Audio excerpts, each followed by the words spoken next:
Hello, hello. Welcome to the streams.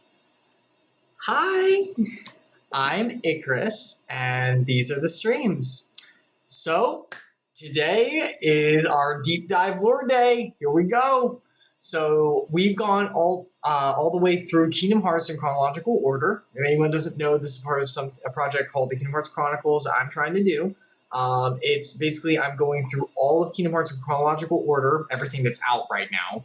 I know with the new phone stuff coming out, I might have to do some of that or get some of that put in later, but we'll deal with that when it comes. And so, yeah, so far we have just finished 358 over 2 days. If anyone wasn't there, we did that on Memorial Day. Those videos are now up on Icarus Redeemed on YouTube. And basically going over that part and the sad losses of someone who might be important. Anyway, so we've done all that. And now we are going to do the big recap because tomorrow at around 4:30, probably more like 5 p.m. Eastern time, we'll be starting Kingdom Hearts 2, which finally going into the big next numbered adventure of the streams and of the journey.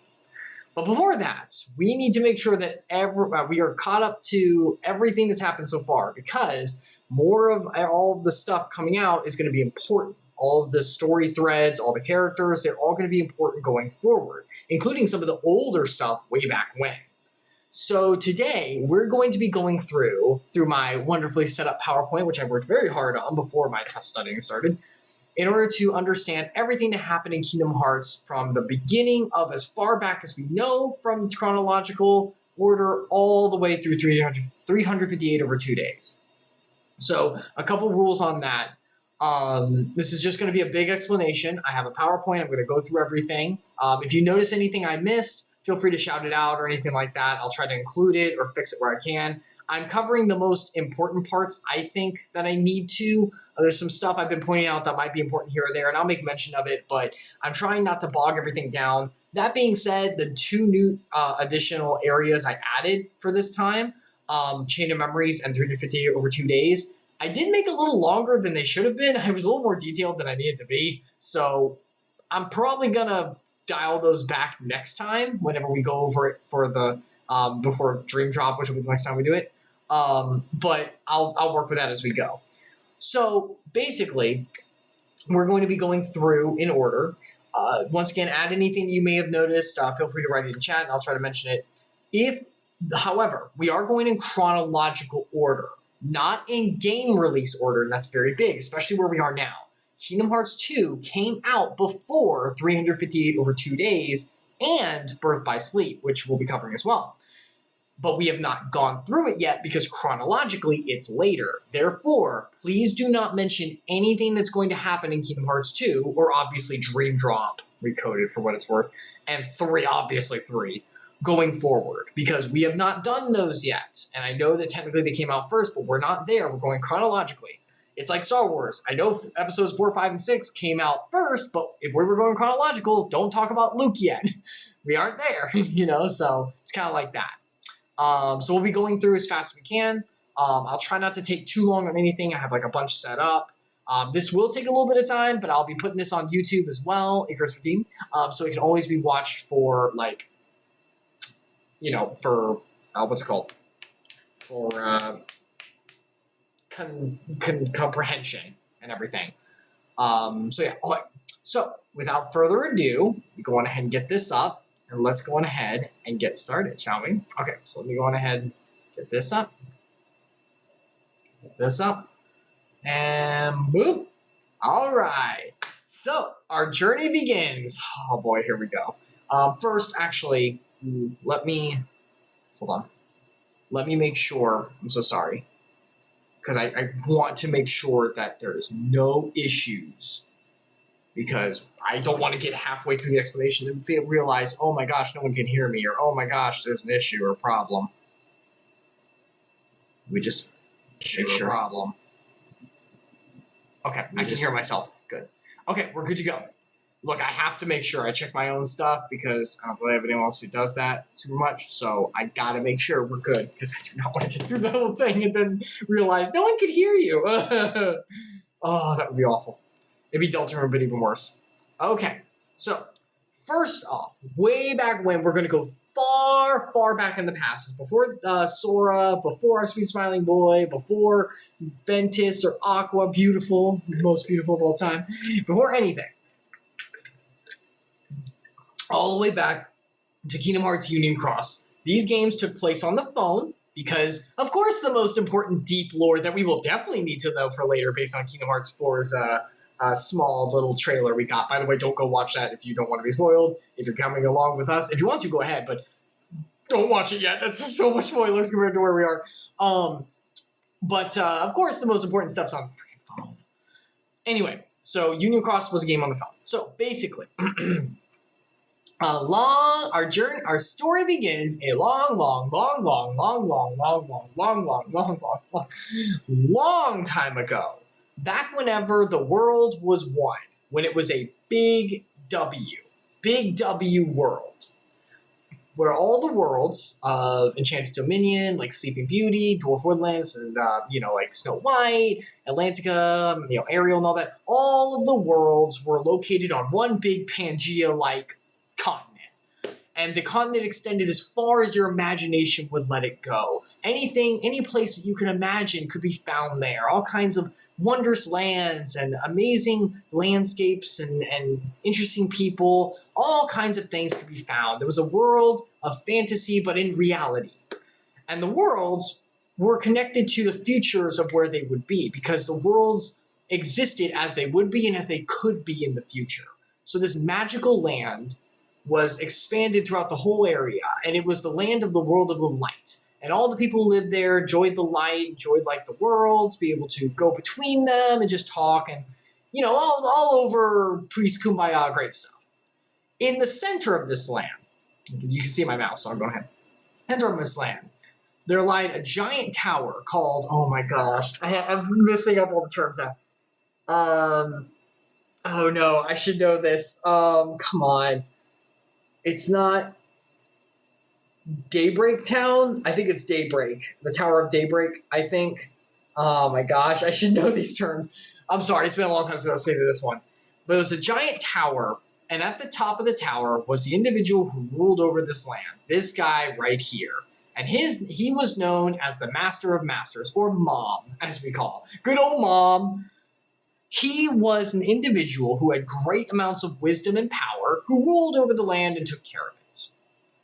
Now, the land itself existed on a kind of double plane. So, down here, I have it flipped over. This is upside down. Down here, which is up, sorry, I should flip the other way, is the world of light. The world of light is where everyone exists. It's this place here, world of light. Everyone exists there, super happy. Then there's a realm between, which is kind of like the realm of sleep and just kind of like a limbo type weird area. And then there is the dark world on the other side. The dark world is kind of like the other flip mirror of the world of light. Think of it a lot. The thing I always go to is Stranger Things. Stranger Things, man. Which I have not seen the new season 4. I hope it's good. Kind of dates this, whatever. So the other side is the world of dark. And it's basically like the upside down for Stranger Things. Everything on the light world is inverted and like it's all dark on the other world. It's like the light cannot exist without the dark counterpart, that kind of thing. And you can kind of think of it like an Oreo cream filling. Light world, Oreo filling in the middle, dark world. Kind of works like that. Normally, there's no way to move between these two. Darkness kind of has a way to filter its way through in a little bit. We'll talk about that. But light, really, you don't have a way of going back. You can, but if you go here, it's basically the world of death. Well, that's not entirely true. It's not good to go down there. Think of it as like Hades in mythology. It's not good to go down there. You don't want to be down there. But for the most part, these worlds lie separate from each other. The between kind of cut it off. No one really went between. Everything was fine. Now, the Master of Masters, or good old Mom, was amazing for a couple. He was amazing and like super knowledgeable, wise, and everything, kind of like Solomon, for a couple reasons. One of the reasons was that he just accumulated a lot of knowledge and he could wield like power and stuff. But there are a couple specific reasons that he was so good. The first reason was this thing here, and this is known as the Book of Prophecies. You might as well call it the screenplay for the entirety of Kingdom Hearts lore. It has Nomura's notes of concept throughout the entire story. Basically, it contains the prophecies of everything that will happen in the future. It has all the pages of it, so that's why I say Nomura, the creator of Kingdom Hearts' screenplay. Oh, by the way, definite hearts go out to the co-creator of Kingdom Hearts. I don't actually remember his name. I should have looked that up. Who left the project of Kingdom Hearts now? Who left Square Enix recently? I hope he has a great future and that God's able to bless him moving forward, because he did give us some great stories in the past, as convoluted and crazy as they were. But I'm sure he was there to bring the more back down. So I hope that's going to be okay going forward. Anyway, so he had Nomura's screenplay basically. That was the first reason. And in this book, he read all of it and he saw everything for the future. The other reason, where's the other reason? Oh, I didn't put the other reason. I'm dumb. Okay, the other reason, which isn't on here for some reason, I'm so sorry, is he had a Keyblade. So, Keyblades, I should have gotten mine from up there. I have the big one. Keyblades are weapons of light that can battle against the darkness. They come from people's hearts, and they are wielded to battle against dark. You know, Master Sword kind of stuff. You get the idea. Master of Masters, has the oldest known Keyblade in existence, and his has a lot of power accumulated to it, as it's his power as well. So that and the Book of Prophecies here are the two big things that he has, as well as himself being pretty powerful in knowledge of anything. Now, why is there any problems of anything? So far, this world seems pretty good. This seems like a good overseer for the world. What's the problem? Well, the problem is Master of Masters had a communion with an individual known as, or a conglomerate of individuals known as, Darkness. So Darkness is the embodiment of, how do I put this, of, negativity is not the right word because I use that later, of dark aspects and impulses, of wishing to spread and give in to those and rip apart the heart and the individual. It's kind of like the darker impulses of the being. And these two were best frenemies throughout their entire lives. Darkness came from over here. Darkness as a being originated from this side. And originally the being was a whole, as kind of like an accumulated spirit of all of darkness as a consciousness, like as a thinking being. And it came from this part in order to commune with this part, the light world. And in communion, it came to the Master of Masters because he's the one who had the most power, so it draws attention. The two of them talk. Now, they had a lot of discussions in the past about a lot of things. And the Master of Masters, through the Book of Prophecy, learned that darkness was going to cause a lot of problems moving forward. So, the Master of Masters, with insane amounts of wisdom, which giving insane amount of wisdom without a lot of moral compass always goes well, as with Solomon in the Bible, right? The most wise man to ever lived. His reign went really well, so surely Master of Masters won't have a problem. Don't ever let the Lord's righteousness and statements of what's right and wrong ever leave your heart, because even the greatest amounts of wisdom and knowledge will not lead to a good end if you don't have that. And Master of Masters is a good example of it. But before we get there, so in the world of light, all of a sudden, without warning, darkness started to appear. And obviously it came from the other side of the Oreo. And everyone's like, what is this? This has never been here before. Our perfect world is getting ripped apart. And it's having problems because these beings of darkness, these little heart darklings, are coming out and attacking people. It's bad in all the different realms. So, in order to combat this, many people within the world of light who had strong hearts of light manifested Keyblades to face against the darkness. Where did they come from? Some people believe that the world itself, the W big world itself, was granting the power of light to its wielders in order to protect it. Or maybe it's because some kind of trigger happened. Maybe the Master of Masters did it. Honestly, I don't know. We don't have the information on that. Or if we do, someone correct me because I never got it. But the point is, they all were given Keyblades, so they fought back against the darkness and started to wage the war to protect their land. In doing so, they were equipped with a couple things. These little beings here are called Chirithes, and they collect the light results that come from being the darkness. When the Keyblade interacts with the darkness and banishes it back, little sparks of light are created that have little amounts of power. And these little guys collect it. So they could amass power to use to fight the darkness even better. So it's like, hey, we can collect them and do well. Defeat this. So basically the idea is defeat this big bad ball of darkness.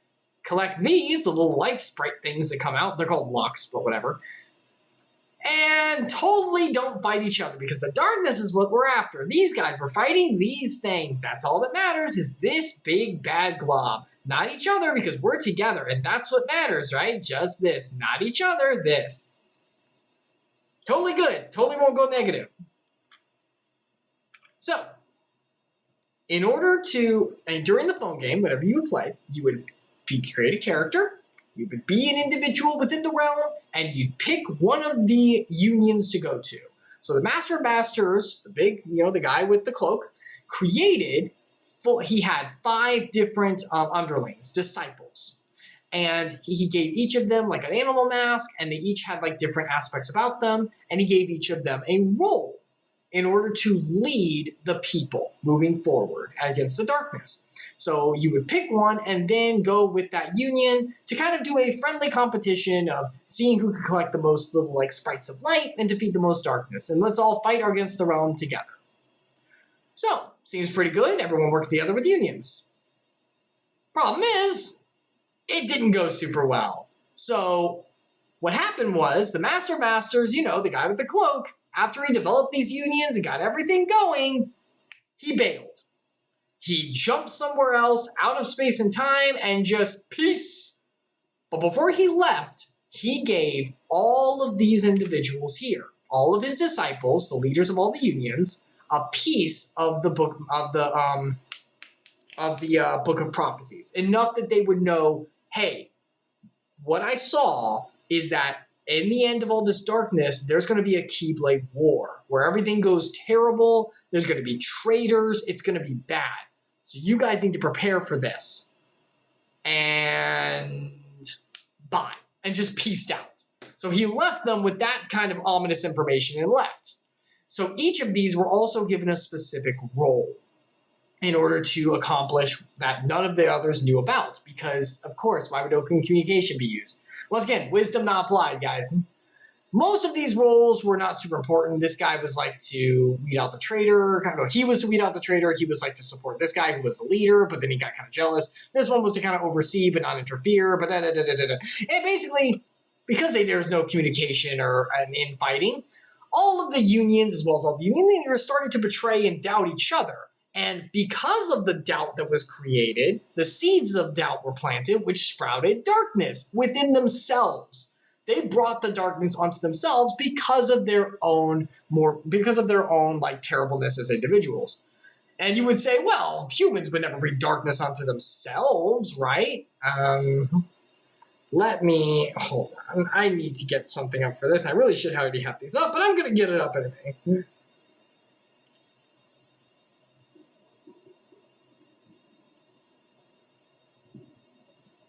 Hold on.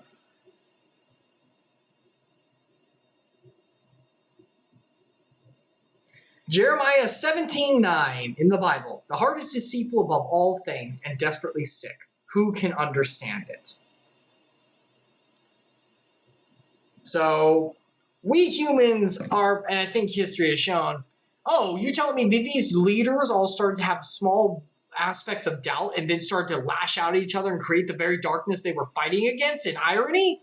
That would never happen in real life. Oh, yeah. I pretty much guarantee that this could happen in real life. When I first saw this here, I was like, they just created their own darkness. That doesn't make any sense. People wouldn't do that if they knew. Looks at today's world. Looks at history and the Bible's teachings. Yeah, you know what? No, this fits. This fits.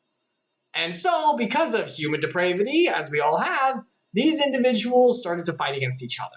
Now, all the rest of these were kind of like the union leaders and kind of fought against each other. But there were a couple union leaders who were different. There were a couple disciples specifically, of the Masters who were different. This girl here, who wore the fox mask, had a different duty than the rest of them. She didn't get involved with all this.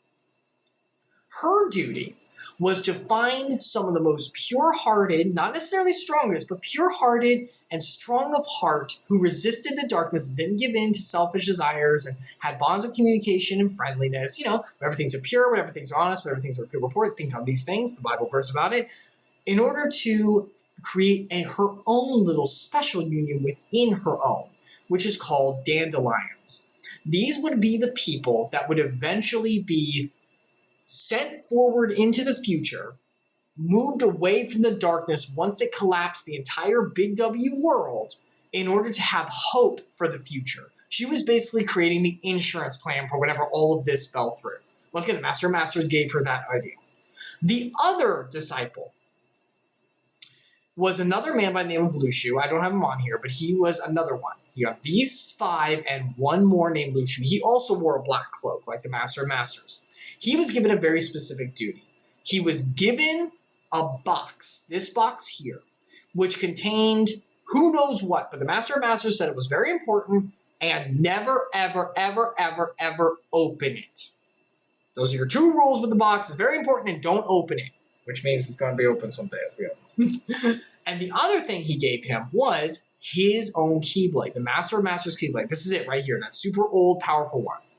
This Keyblade is very special because not only is it very powerful, like the oldest one in existence, it also has this right here. You see this? Oh, you can't see it. Let me move myself. No, don't move that. Move me. Oh my gosh, you can't see it at all. Fine, move. Okay, here we go. You see this? Here it is. Now, this is very, very special because this contains this eye here. And this eye here, here's the box, and this eye here is the Master of Masters' actual eye. He took out his eye using high levels of magic and whatever and placed it in the Keyblade. So that whatever the Keyblade sees, quote unquote, he will see wherever he is, because remember he screwed off somewhere. And he told Lushu, the disciple who's grabbing this stuff, all right, I want you to take the box, never open it, keep it safe, and I want you to take my Keyblade and watch. Don't do anything, just watch what's about to happen and unfold. That's what I want you to do. So, those were his orders. So, we've got the darkness brewing. Now, there is something very important that happens here. Oh gosh, I forgot about this. And I normally wouldn't cover this, but it's actually going to be important coming up. Thank you later, games. Okay, so while all this darkness was brewing, and this girl here, the fox girl, was, they have names, but I'm not. You don't have to worry about it. Just, they're the animals, all right? Just use their animal mask. The fox girl was collecting the dandelions, was choosing a few dandelions to be the heads, the leaders, who would lead this new generation moving forward, because she knew she might not even be there in the end, because she would have to take place in the Keyblade War that was coming too, because she's a union leader, so she knew I'm probably not making it through this. So I need to make leaders for this. One of the leaders that she was going to choose was a young girl named Stretalizer. She's very sweet, very kind girl, not very strong, but had a great heart. You know, all the things we're looking for. Unfortunately, she didn't make it. During all of the commotion of the war starting to brew, someone killed her in cold, darkness right before the war began. So she, one of the ones who was supposed to be a leader, was killed in cold blood. And her Chirithy was killed as well. Now, she is the best friend of this girl here and this guy's sister. Now, the reason I'm bringing these two up is because you may see them later on, and in ways you never thought you would. Thank you, Nomura.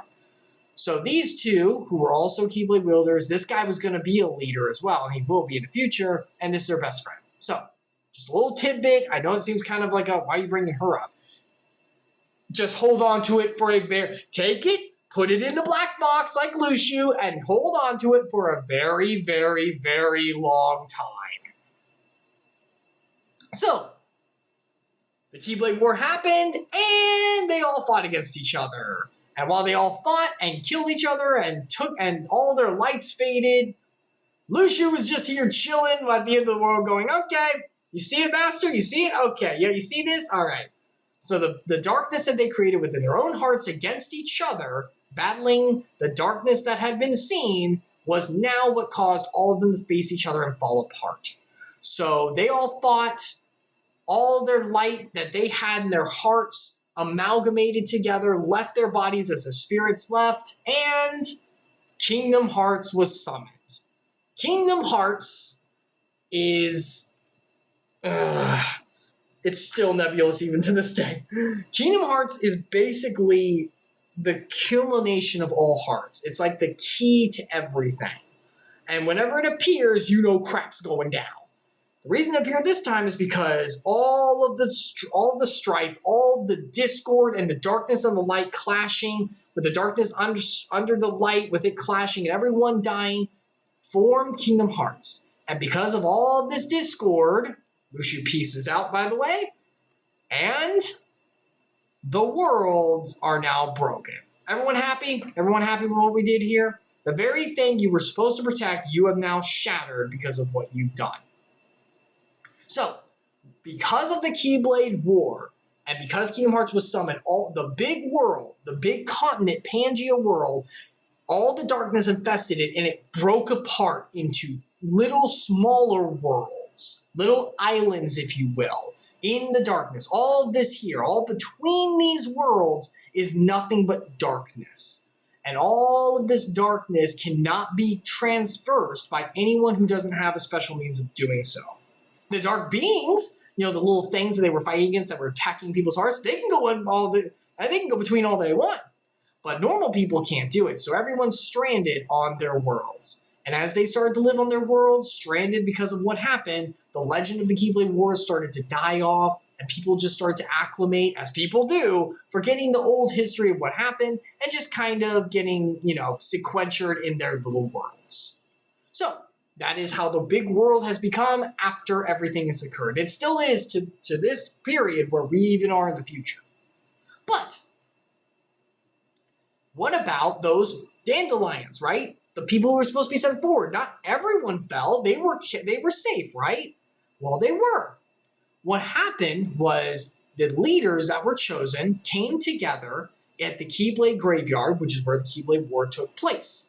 And they all came together to try to plan anew with the little fragment of area that they were left because the dandelions were placed there for safekeeping. So, we have a motley crew here of individuals who have a very good story behind them. We won't go super into it. I strongly suggest going to Icarus Redeemed or Damo297. He's another YouTuber who does a fantastic job explaining the lore. Definitely go see him if my stuff doesn't do it for you. Absolutely. And he goes through the entire story on the phone games and like what happens with them. We'll do as much as we can, but I've tried to get through it so we can get to the other stuff. But just know that it's like really, really interesting, and they have like a good little story between these guys. So, we have Skull. She's very sweet, like kind of grounded, down-to-earth girl who kind of keeps the group together.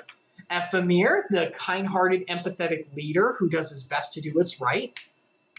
Brain, big brain, best dude. I freaking love this guy. This guy is like one of my favorite characters in Kingdom Hearts. He's so good. He takes care of so many problems, and he's so cool. He's got this Shikamaru type idea where like, I don't want to do it. But then whenever he really gets into it, it's like, all right, let's freaking go. And he's like really smart and everything. I really love his character. Can you tell I think he's cool? I think he's really cool. I like his character a lot.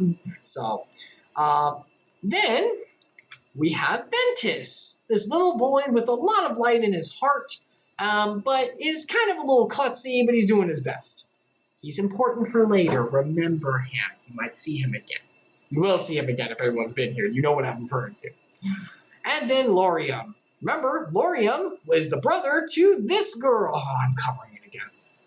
He is the brother to this girl here. Remember her? She was supposed to be the one who was the leader. But she's not here because she got killed by someone.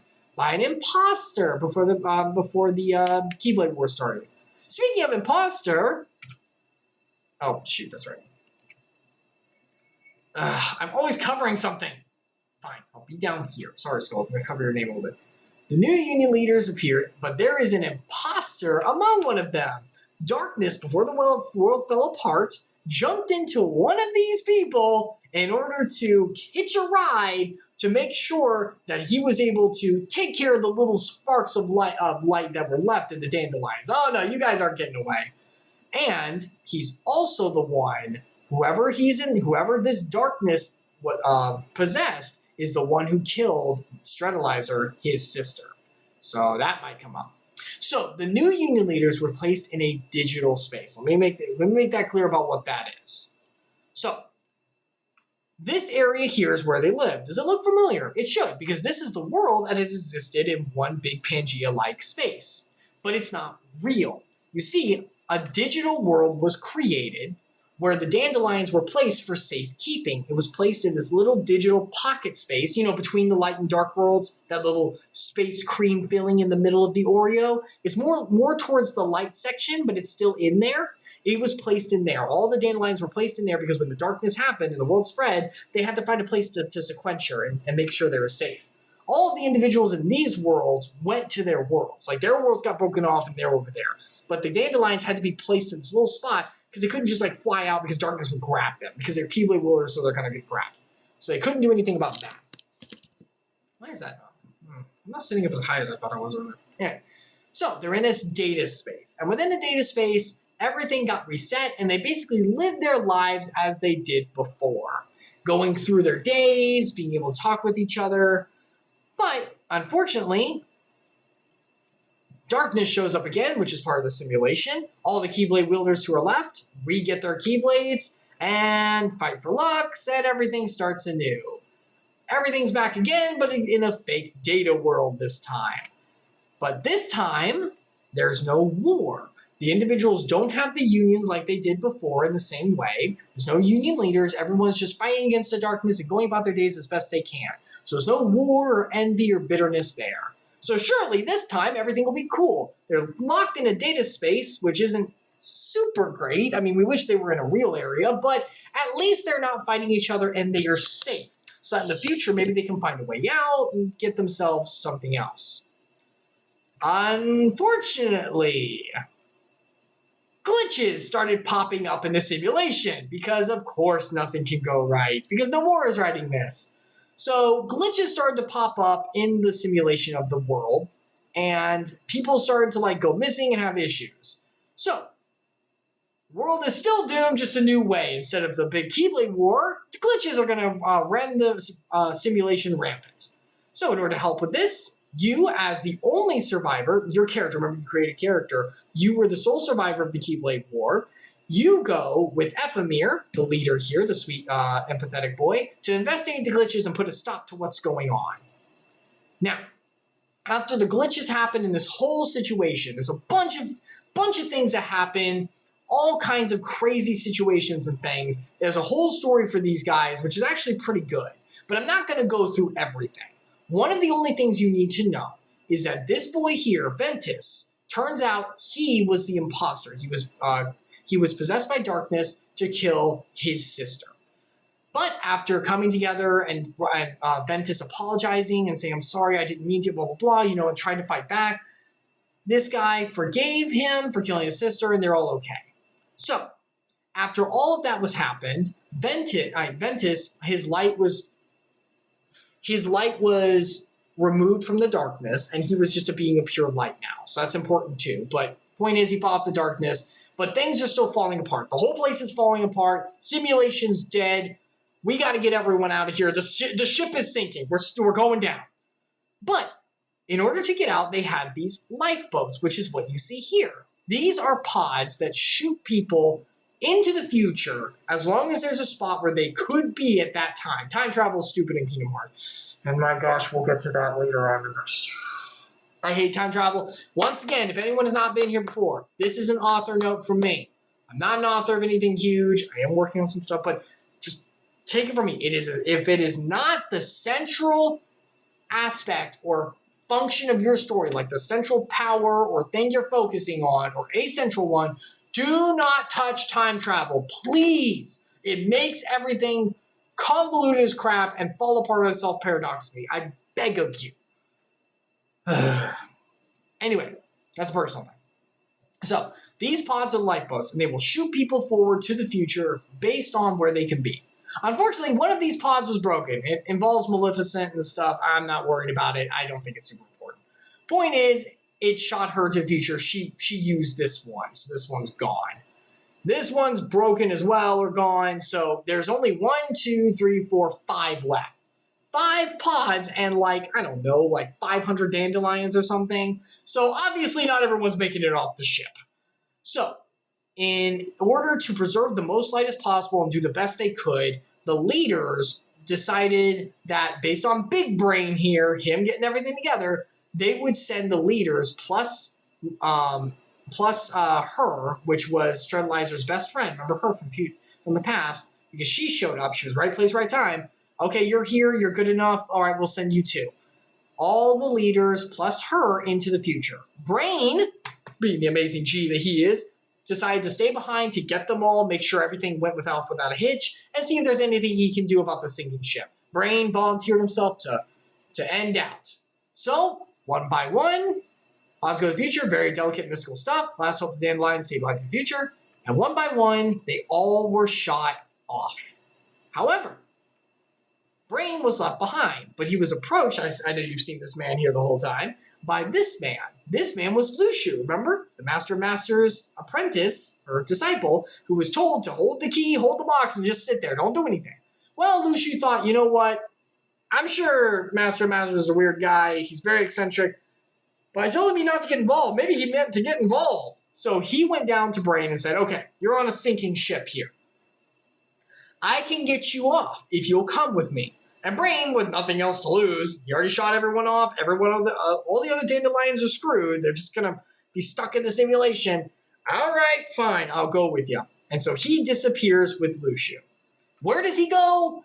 We don't know exactly. There's a little cutscene that plays where he's in this weird place where FME statue is. And the new phone game stuff that's going to be coming out covers this part for him, I think, so whatever. As for all the rest of the dandelions, though, and I wish I had a slide for this, they all got trapped in a simulation and the darkness encroached on it, and they all went into a sleep, into a slumber, where they all fell asleep and they all were protected by their Chirithy. Remember their little like animals? The Chirithy merged with them and kept them safe, and they became little dream eater monsters who exist in that middle cream filling in the world of dreams and sleep. So they're just kind of caught in this realm between light and dark. They're just kind of caught in limbo there. And that's where they're going to stay for a very, very long time. But this means that because outside of these guys who were shot into the future, all these pods and Brain, there are no more Keyblade wielders left. That was the last bit. All the dandelions are stuck. There are no more Keyblade wielders left. We are low on Keyblade wielders and the world's got scattered. Great. Now it should be noted that whenever these, I forgot to mention, yay, esoteric rules. When these pods get shot into the future, the ones in the pods, because of spacey-wacy, timey-wimey, crazy stuff, very mystical, very delicate, very hard, very, very difficult stuff, you know, I'm trying to understand. The individuals getting shot forward will lose their memories of where they came from. A good old amnesia debuff. And that's because of space-time weird crap. But they'll still have the feelings and everything that they used to have, just not the specific ideas of where they came from. So all of this deep lore, all the stuff that happened, how the worlds fell apart, aside from the legends themselves, are lost to time now. Besides Brain, who got warped out by Luciu, so he obviously kept his memory. I don't know what happened to Brain exactly once again, so... Alright, so, and that is Kingdom Hearts Union Cross. So, many years pass. All of the worlds exist on their own. All the people just kind of forget about what happened in the past. They don't understand much of it, so you know how history dies as it moves forward. Sadly, people kind of just lose the records, and they just kind of go on their lives, and each on their individual islands all over the place, create their own lives going forward. And no one really knows that there are even multiple worlds out there. They just live on their own little space. Many, many years go by. And then we come to the start of the big saga that we'll be in, and we are in right now, called the Seeker of Darkness saga. And it begins with Kingdom Hearts Union Cross Dark Road, where we meet a very important individual who is going to set in motion some long-term effects that won't have the best happy endings for everyone. This man here is called Xehanort. Everyone say hi, Xehanort. Hi, Xehanort. You'll be seeing his name in one way or another, one form or another, a lot. He is very important for the overarching story. In fact, he is our main antagonist going forward. Think of him akin to something like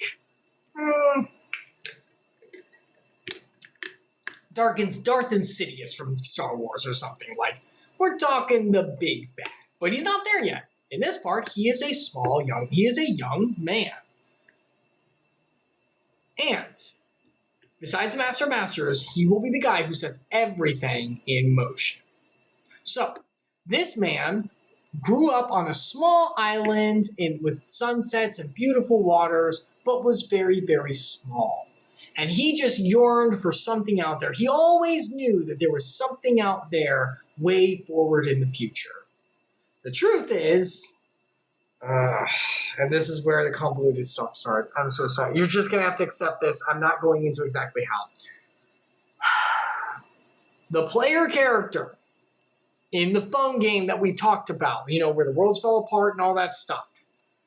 He, instead of going in to become a dream eater and getting caught with the rest of the dandelions, reincarnated into the world, allowed darkness to overtake him, and reincarnated as a different individual. That individual, you as the player in the phone game, reincarnate as this man right here. Yes, you as the player in the old phone game are the main bad guy for the major arc of Kingdom Hearts as far as we have. Dang you, Nomura. Why do you do these things? Gosh, dang it. They're bunch enough of his message everywhere. That's not super important. The important thing to keep in mind because of that is that this man, Xehanort, has weird dreams and memories of a far-off land of fantasy and keyblades and darkness and wars against the dark from all long ago. And he has dreams that he believes are real. And they are, because he has deep memories from his past life back whenever he fought in it. Now, he doesn't have the memories once again. They're just kind of like they're, in the back, like subconscious, Carl Jung, deep subconscious thing, Freud's way deep down. You get the idea. So, what will this man do? He's stuck on this island. How is he going to set things in motion? Well, this young man, here he is here in chibi form, this phone game, was approached by a very mysterious individual in a brown cloak. Oh my gosh, I'm covering this stuff, man. Move up here. That's not going to be good. I'll move down. Whatever. Okay, there we go. And the mysterious man told Xehanort that there are other worlds out there. Your feelings that this isn't all there is true. And I can get you a one-way ticket pass through the dark choo-choo train that'll take you straight there. So he opened a dark corridor, Disney Express style, in order for Xehanort to walk forward. And Xehanort followed without a second thought.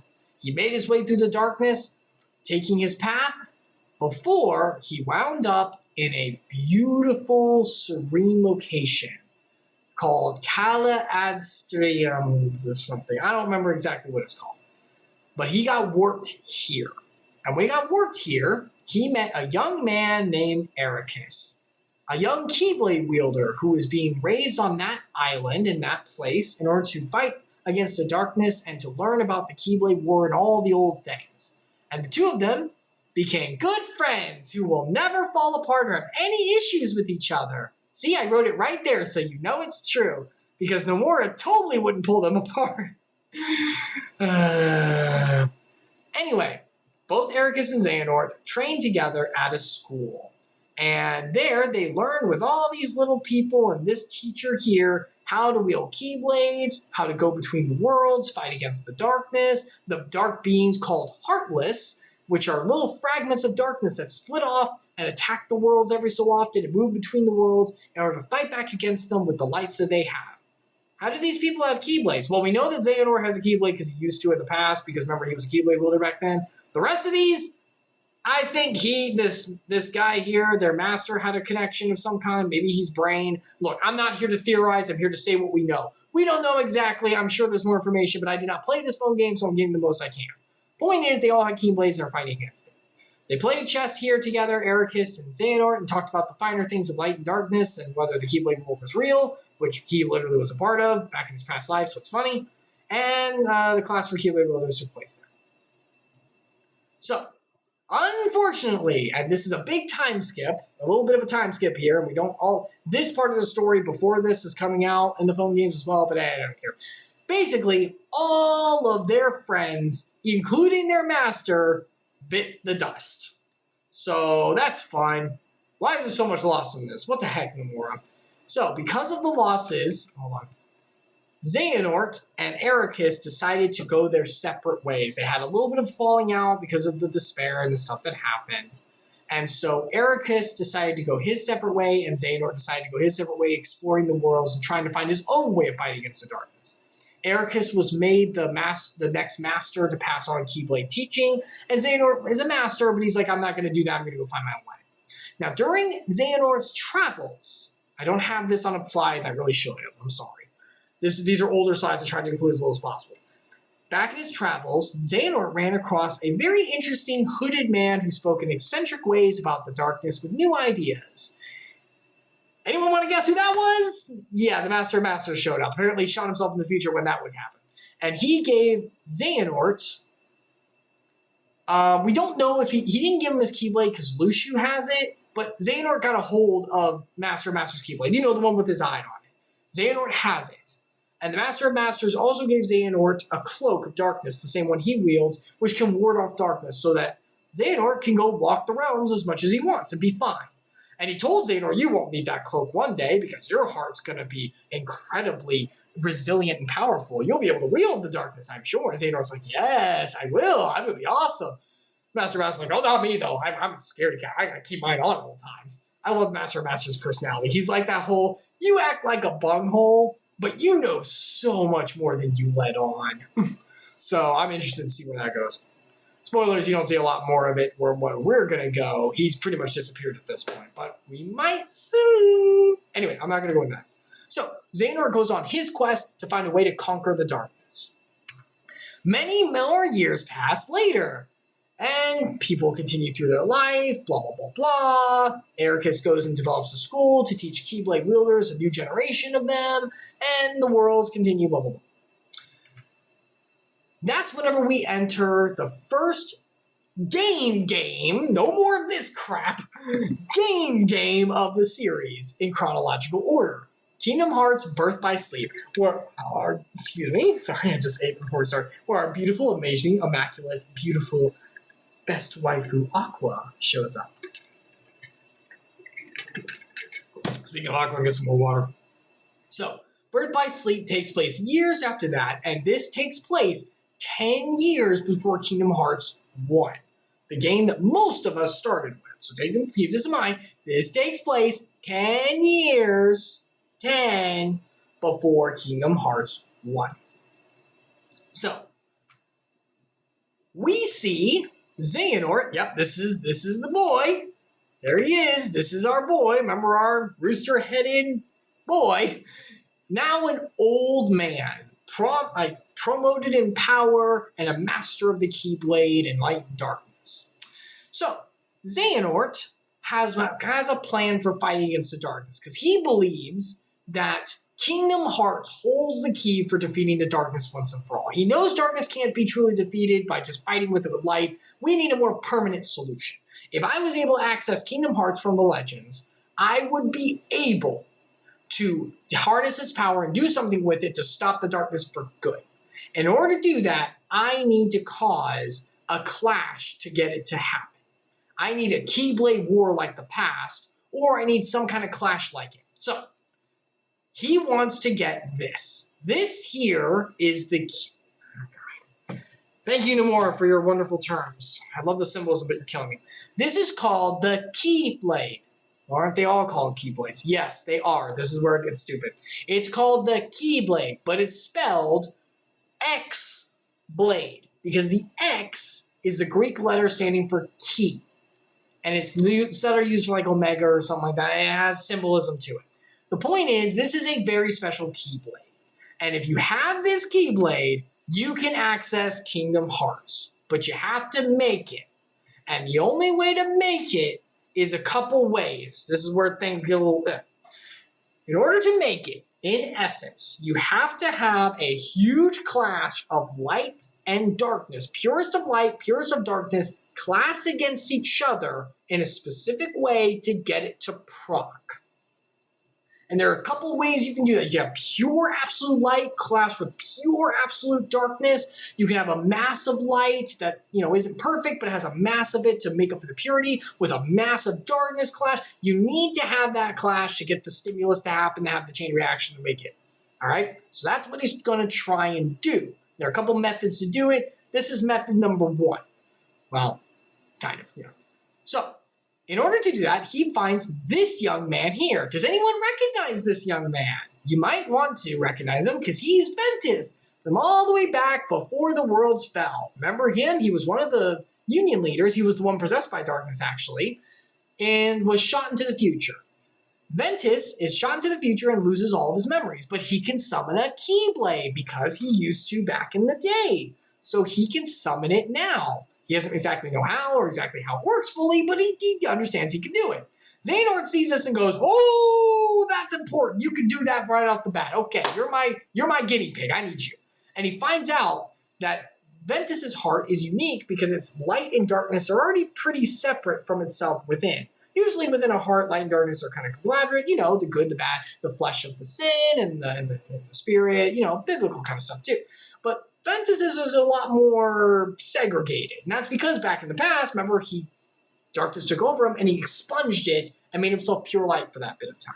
So Xehanort's like, "Oh, you're kind of interesting with that. Maybe I can use the fact that your darkness and light are so pure in their segregation that we can make this work." So Xehanort puts Ventus through a terrible ordeal, summoning heartless and dark beings for Ventus to clash with. And he's trying to get Ventus to use both his light, which he's already doing, and pull out he's trying to darken the city. So use your hate and anger. Allow the dark side. He's trying to get the darkness to come out with the light so they perfectly clash together, and in a moment of distress and euphoria, they'll clash perfectly and Keyblade me. Ventus, however, does not let this happen and refuses. Like, "I'm not doing that. I don't like the darkness." Because he can, even with his young mind, he can tell something's wrong. Probably because of his past, his subconscious understanding. "I've dealt with the darkness before. I'm not doing that again. I'm not giving into it again. You can suck it." So Xehanort's like, "All right, so you're not going to do this. You're failing me as a guinea pig, but your essence and you as a specimen is still useful. Fine, I'll do it myself." He takes his incredible Keyblade, remember the oldest Keyblade the Masters had, the one with the eye, and uses his immaculate power over light and darkness and his, immaculate wisdom that he's accumulated through so many years to stab Ventus and split his heart. He splits it in two, pure light and pure darkness. Ventus's heart gets fractured, his body goes comatose from the damage, and his pure heart light is left behind but fractured and hurt. And on the other side, a being of pure darkness is created from Ventus's light. And this being is named, Ventus is knocked out, totally KO'd, on comatose, he's in bad shape. And this being is named Vanitas. And because of Vanitas' unique connection to darkness, he can summon Heartless, right? He can summon Heartless. That's what these are, right? Because that would make the most sense. He just summons Heartless to fight. No, we have to make it more conceptually convoluted. Nomura, just make this. Okay, here's my problem. All right, you're going to have a mini rant. I'm sorry. Why are these not Heartless? These are not Heartless. These are what's called unversed. They are beings of negativity. It's not just darkness. No. Negativity comes from negative emotions, not necessarily the darkness of impulses. They're different. So he can summon negativity. So he has these special beings unique to him that you never see unless he's around. So they're very unique in the story. Why these couldn't just be Heartless and not add a whole nother layer of a new being we have to learn about? I don't freaking know. He's a being of pure darkness. Why not just make him summon more Heartless? I love Nomura so much, and I love Kingdom Hearts. You know I do. You see me doing this long freaking explanation. But this is one of my biggest gripes with Kingdom Hearts and Nomura. He adds so many concepts that are not needed. We don't need this. You could have made these Heartless, and it's fine. Just have him summon them from the between. Well, they can't really enter worlds easily. They enter worlds easily fine normally, and besides, just have him break down the barriers. You got two Dark Masters here. Just make him break down the barriers, and look, you're flooding the worlds with Heartless. Whatever, right? He can summon unversed, okay? All right, negative energy. They're like Heartless, but from him specifically. There, just know them that way. They don't come up too much. So, Xehanort takes his broken specimen to his old home, Destiny Islands, where he grew up. And he's like, all right, well, I guess I'll ditch the trash here. I have a fondness for this place. I used to grow up here. I'll dump my trash here and just leave it. Whatever. So he dumps Ventus there. With the understanding that you're failed, you're going to die, basically. At least I got a being of pure darkness from you. I can use that. My plan didn't go great with you, but okay, that's good enough. However, something very unique happens, something very, very wonderful that I personally love. Ventus within his heart is falling apart, and inside of himself, like in his soulscape, he's falling apart and barely holding on.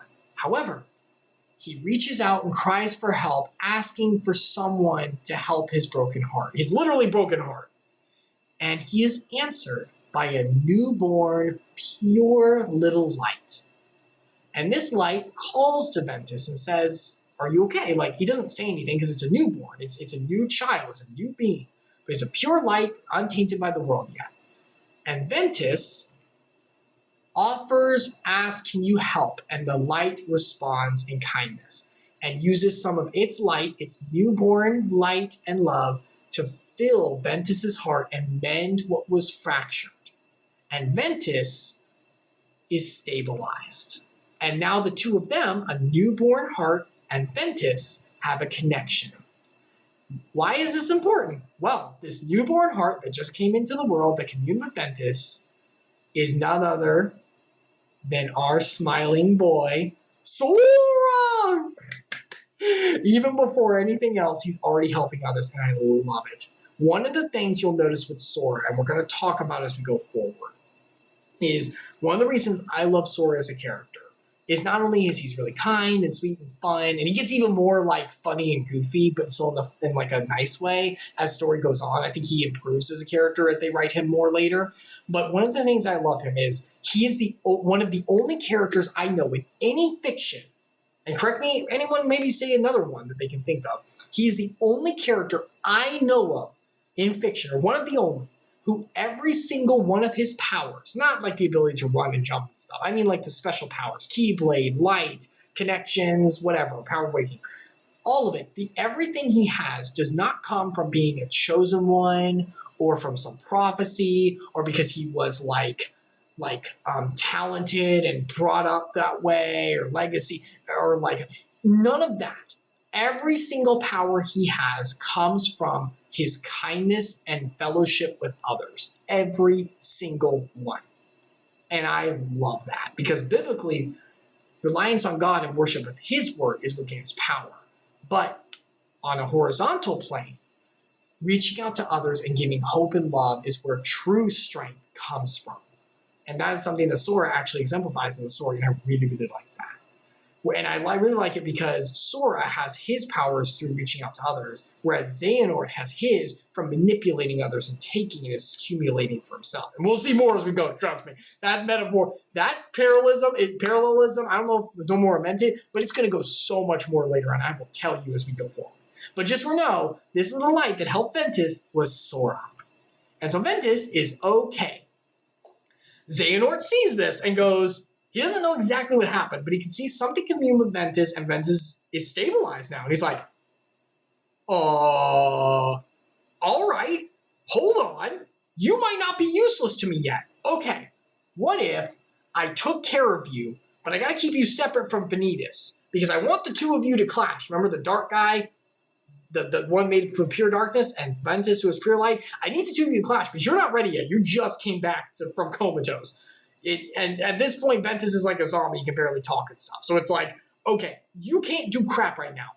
But in the future, you might be strong enough to do this. This plan might not be, hold on, I might still have this plan.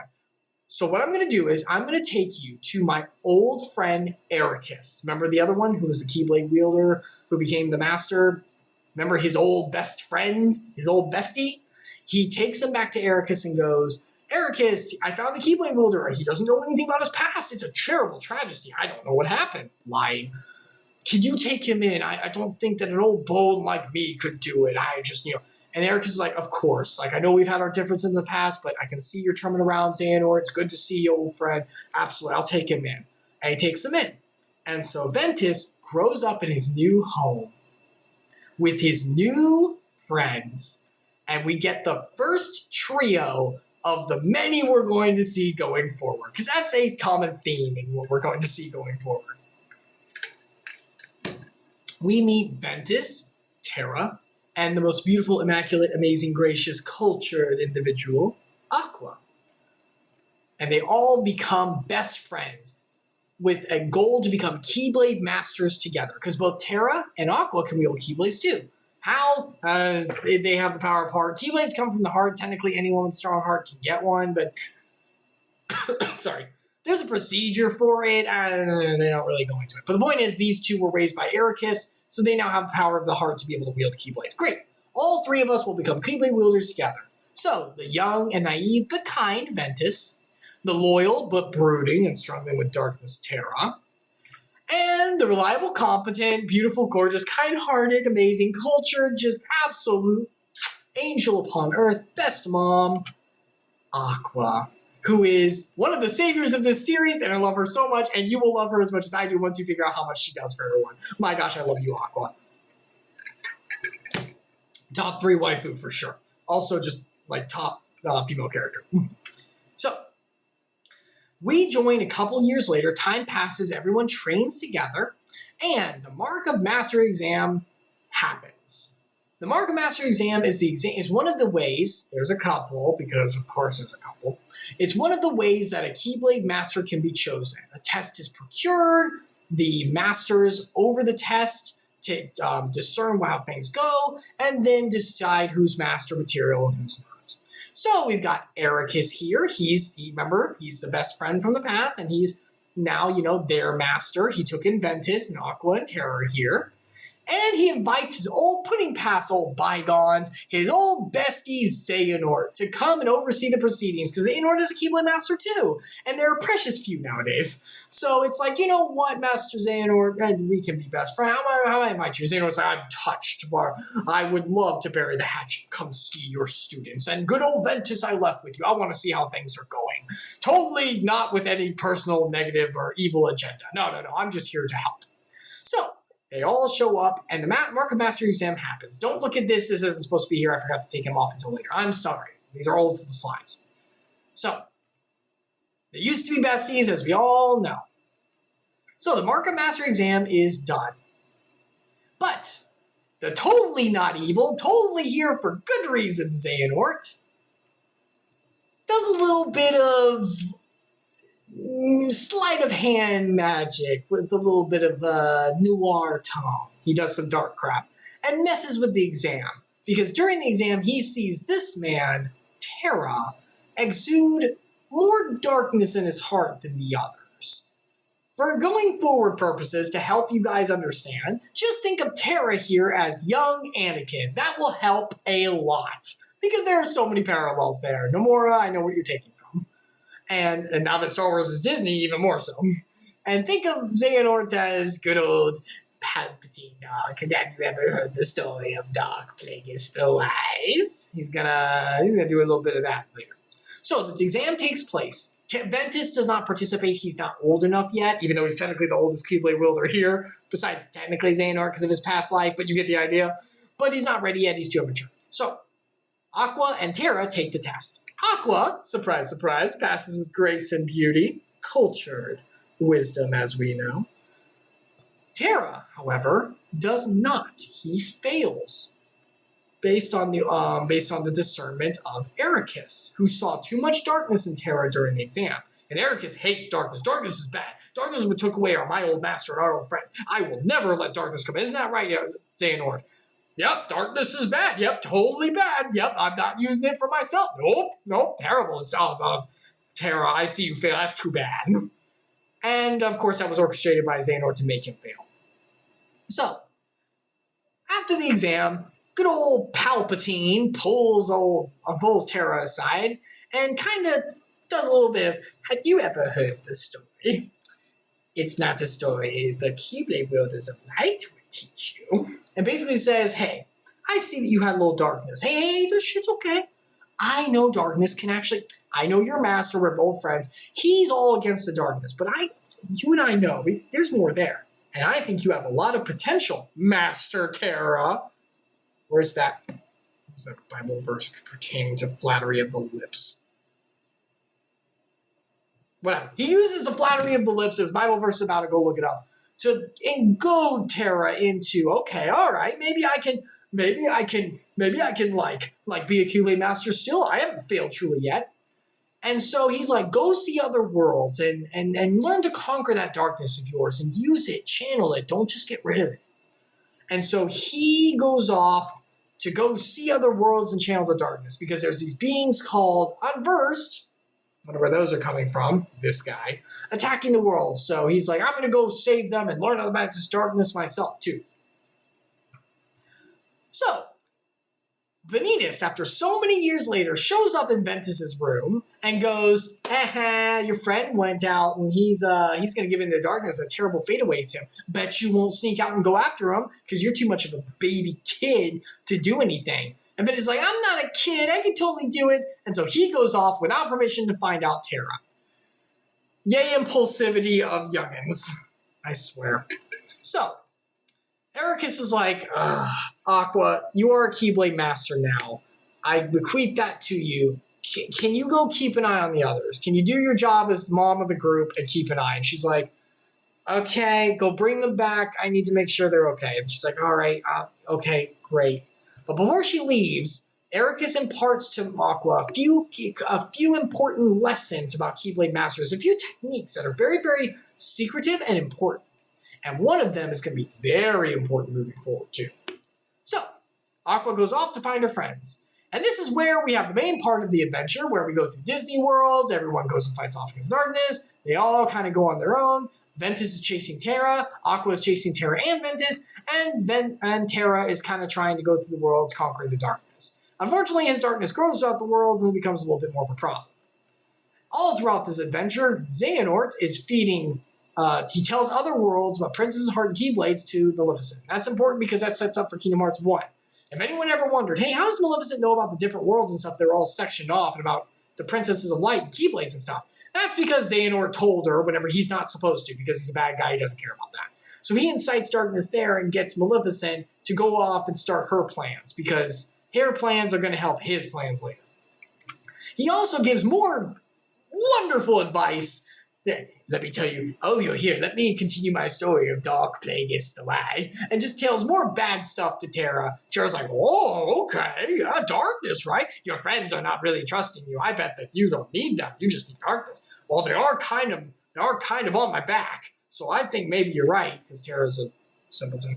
I love him, but And Vanitas shows up and, messes with both Aqua and Ventus, teasing both of them and creating doubt within the group. Basically, big discords created within the group, which breeds more darkness and contempt, leading to maybe a conflict of like a war. Have we seen this before? I feel like history is repeating itself. And then this guy named Braig also shows up and helps to mess with these guys. He works for Xehanort. And Braig's important because he's going to show up later. But he works for Xehanort, and he's like, hey, I'll work for you. Can I get a Keyblade too? I love that kind of power. And Xehanort's like, yeah, sure, peon, whatever. So, during their travels, there is a very important world that a couple of them visit. There's a couple of important visits. They go to a bunch of Disney places. But there's a few worlds that are important to note with their visits. On his journey, Terra ends up on a beautiful sunset island with peaceful waves, swinging palm trees, as well as a few local boys. And these two will be very important moving forward, because if you couldn't tell, this is young Riku and our sweet tiny boy Sora, because they live on Destiny Islands. Okay, well technically they lived on the mainland off Destiny Islands, but they go to Destiny Islands all the time. It's their playground, so they're here. So Terra sees them, and he sees that Riku specifically has a very strong heart. Enough that he's like, you could be a Keyblade wielder one day. The other kid, less so, but you're a cute kid. You got a nice bright heart, but you have a strong heart. And feels a kind of kinship with him. Just to let you know, both Terra and Riku mean earth or ground, like earth and ground. So they have parallel names. Ventus and Sora both mean sky or wind, and Aqua and Kairi mean ocean and sea and water. So you can see the parallels. Anyway, so he looks to Riku and is like, all right, here, small child, touch my weird-looking sword and I'll give you special power. And Riku's like, sure, whatever. So he puts the Keyblade to Riku and does the bequeathing ritual to give Riku the ability to wield the Keyblade. And because of the ritual, Riku's heart is now prompted to be able to wield a Keyblade of his own down his path of life. It was given to him. And he warns Riku, just don't give in to darkness, screw everything up, like I totally won't do, because I'm not going to do, I'm going to conquer my darkness. And Riku's like, sure, whatever. Because both of them will totally not have that issue going forward. And Sora's here too. I'm here too. Now, there's a very important thing I want everyone to look at, and this is for me more than anyone, but it's important too. Notice, who was the one here who got the bequeathment of the Keyblade power? The one who was able to wield it? Riku! Who was the one who was not given that power? Sora! Sora does not have a bequeathment to wield the Keyblade, which means Riku's the one who has the ability to wield it out of the two of them, not Sora. This is important for later, and important also for why Sora's an amazing character. He doesn't even have the ability, he wasn't even chosen to wield it. However, we do know that Sora has a very special connection to Ventus. Remember, this is the boy who shared his heart with Ventus, so Ventus could heal whenever he got his heart broken. So he does have that connection, but that's not anything for Keyblades. Well, it kind of is, but he's one of the ones chosen. So, all right, I have to. On her travels, our beautiful, amazing, immaculate, amazing, beautiful, cultured waifu, Aqua, meets a young girl of her own. And this young girl is named Kairi. And from this young girl, this one here, Aqua feels pure light, no darkness in her heart, which is only doable in Ventus because of the special situation that happened with him, as well as Princesses of Heart. There are 7 Princesses of Heart at any time in the worlds, and they help to keep the balance of light and darkness. They are princesses born of pure light with no darkness inside of them, and they can exist with that light and have special imbuement because of it. Now, most of the princesses are, Belle, Sleepy Beauty, Cinderella, surprisingly not Ariel, and surprisingly Alice is one, which is weird. She's a noble, but she's not a princess. Whatever. Point is, there are 7, and one of them is Kairi, and she's a young girl. So, knowing that this girl is very important and using the wisdom of culture that Aqua has, zippity bop, bippity boo, I put a protection spell on you. If things go bad, you yeet out of there. She puts a protection spell on Kairi. Okay, pretty lady. And the protection spell is placed on her, so basically, anytime Kairi gets in trouble and is really in danger, the protection spell will kick in, because Aqua is a master now, and will shoot straight to the closest light for shelter. So be able to have shelter on her. Hello, Devismo! We're going through the Kingdom Hearts Chronicles and going through all the deep lore. You've probably heard of some of this before, because I remember you were in part of them, so just your call whether you want to stay or not. But I'm going to be talking a lot about this, so here we go. We're in Birth by Sleep. And also, by the way, Mickey's here. Oh, yeah, I'm here too! And he's a Keyblade wielder as well, because he's training under Yensid. I remember Yensid from Fantasia, the guy with the hat who did the brooms and stuff. He's a Keyblade wielder as well, because why not? So he's training Mickey. So there you go. And Mickey's a king, which you all know if you play Kingdom Hearts 1. Oh, right, I have to go over here. Unfortunately, things don't go super well forward. So, Ventus finds out that he is pure light. He finds out about his past with Xehanort, that he is pure light, and Vanitas came from him and is pure darkness. And if the two of them clash, they will make the Keyblade. And all he is a part of that Keyblade and is a danger to everyone, because if it got made, everything would be destroyed. All the homes that they know. So he's brooding and really sad. And he goes to his master. And his master, with great wisdom in his heart and light, decides the most logical choice to take care of this is not to house or protect Ventus or make a kind of like special unit to keep him safe or to section him off or to raise him and give him his own strength so he may, with his friends, fight back against darkness and not have that terrible fate Gabon. He decides, nah, all right, I gotta kill you, Ventus, because, bad logic. This is one of the only times in Kingdom Hearts, and I love Kingdom Hearts to death, this is one of the only jumps in logic I'm like, what? Because he's literally like, well, you should not be here or exist, so I guess I gotta take you out. You're a guy who always talks about the light. This is pretty dark, dude. But okay, so he's like, I'm gonna kill you. And Ventus is like, no. But Terra shows up and goes, oh, heck no. Pushes Ventus away into a portal and goes, I'm going to protect you. How freaking dare you? And fully utilizes his darkness, unleashing it finally to win the fight. And beats his master back within an inch of his life, but doesn't kill him. It's like, what the hell, dude? And Master's like, well, you don't understand. And like they start to try and talk about it. Maybe there's some understanding coming. And Ventus tries to explain how the darkness is, not Ventus, Terra tries to explain how darkness is in him, but it's not bad and all this stuff. And then, oh nope, I was evil, imposter backstab. And uses Keyblade to X off his old best friend. Xehanort shows up and goes, lol, and imposter kills him and pieces out. And Terra sees all this happen. And so Terra's like, no! And swears to go and kill Xehanort. And now that he sees him for the truly evil person that he is. And this world where they are, their land of departure, their home, begins to fall apart to the darkness. Because Xehanort causes it because he's evil. So, face-off time. We've got Terra here, who knows what happened because of, he was there when he saw his master get killed by Xehanort. We have beautiful Aqua, who hears about what happens, but still has worries about Terra because she sees the darkness in him. And we got Ventus, who's all worried and saying, please just end me, guys, because if I'm not ended, then I could become the Keyblade, and that'll be terrible. And they're like, no, we're going to protect you. And so Xehanort and Vanitas show up, and they all three fight together. It's face-off time, baby!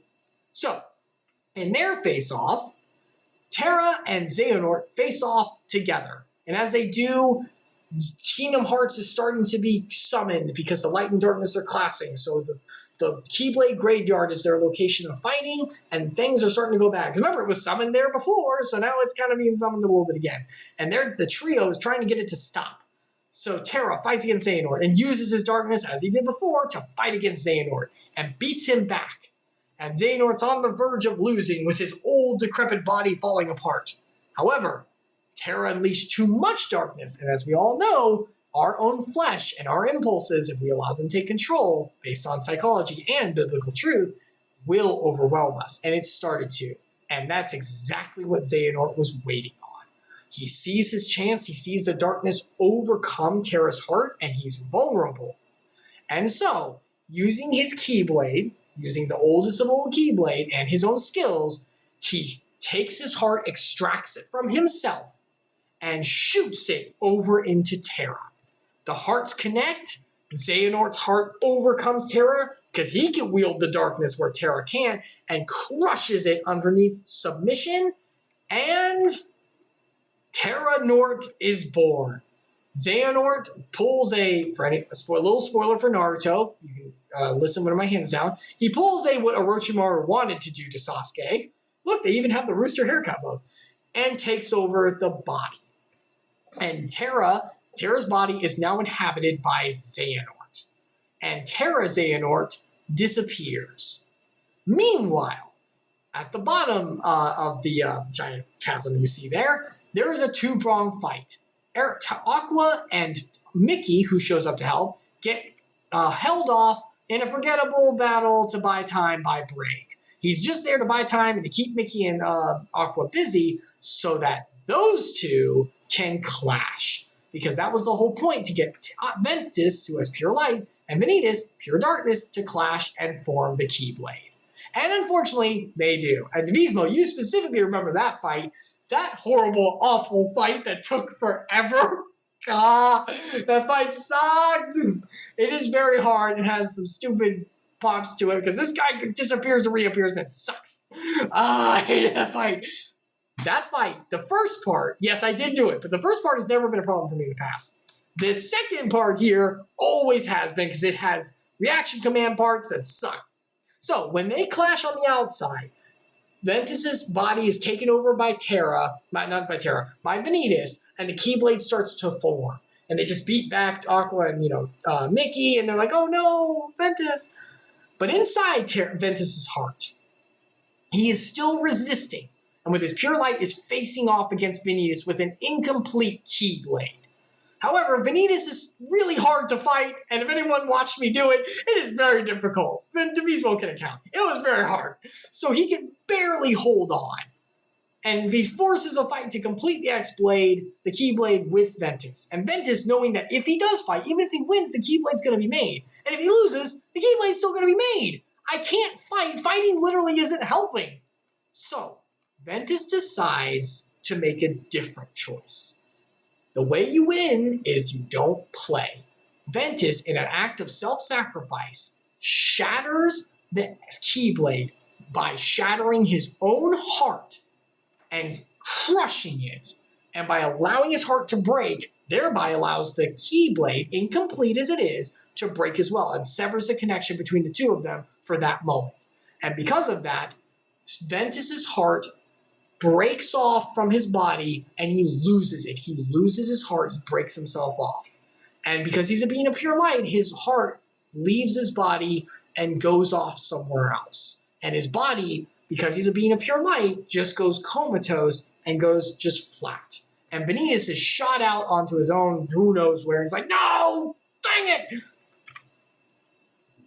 But his injured heart from Ventus leaves to find some shelter, right? Where will it go? His body is comatose and fractured. Where can it go? Well, maybe to a familiar place, perhaps an old vacation home, maybe a little timeshare, somewhere right by the beach, maybe? Anyway, so after the battle, the land of departure, their old home is destroyed. It's falling into the darkness. It is in terrible disarray. Aqua pulls Ventus's comatose now body to their old home. Mickey got shot off somewhere. Who knows where he is? And Ventus is Aqua, our beautiful, amazing, immaculate, beautiful waifu best girl, is all that's left. And so she's like, crap, I have to get Terra. I don't know where he is, and I have to protect Ventus. What do I do? So, being the amazing best girl, amazing, awesome master that she is, queen, she pulls what's called a pro gamer move. She uses a special trick that was taught to her by Ericus, their teacher, as she is now, besides Xehanort, and technically Yensid, remember, but he's retired, she is now the last acting master, period, out of any Keyblade master that exists. Besides Xehanort, of course, but remember, he took over Terra's body. So, she uses her special knowledge to do a trick with the land of departure, with their home. And she inserts her Keyblade, does a special trick with the throne there, and ta-da! The world is transformed. But the darkness overtaking moved to, the special place, the Oreo cream filling between the world of light and darkness. It is moved to that space, to a special area in between, and transmogrifies the castle into a new place called Castle Oblivion. Ta-da! Your own voided pocket space where anyone who enters memories get screwed up or created. And this place will be very important. I know a lot of you know it from our recent adventures and dives, because we've been here before. We will be here, actually, is the way to put it, later on. It's a very important place. But anyone who wanders in will get lost in a maze of memories. It will get messed with them for all of time, forever, and they'll never be able to find where he is placed. Ventus is placed in a special chamber called the Chamber of Waking, where he is secluded and secured with a lock and key that only our best girl, excuse me for covering you, beautiful, only our best girl has. She's the only one who knows where he is and has the ability to access the room. Keep that in mind. That's going to be very important later on. So she leaves him here with his comatose body as a puppet, basically, with no heart, just left here, and he doesn't need to eat or sleep. That doesn't factor in Castle Oblivion, in this world between this weird pocket space where she figures, I'm going to come back for you later on. And she goes to find Terra. So, she goes to a world that she's been to before called Radiant Garden. It's where she met Kairi. And she finds Terra, or who she thinks is Terra. Unfortunately, Terra is now overcome by darkness, and Xehanort's possessing his body. And she realizes this. So she fights to save her friend, now teetering in control, because Terra's trying to fight back, but he can't he can't quite grasp it. So Aqua's trying to help, but is beaten back. But she fights as hard as she can, and a battle for supremacy occurs within the shared vessel as well. It occurs back and forth. So, as Terra starts to gain control again, he's with Aqua's help on the outside, terrified on the inside, starts to gain control again. And Xehanort's like, shoot, no, I'm not losing this vessel.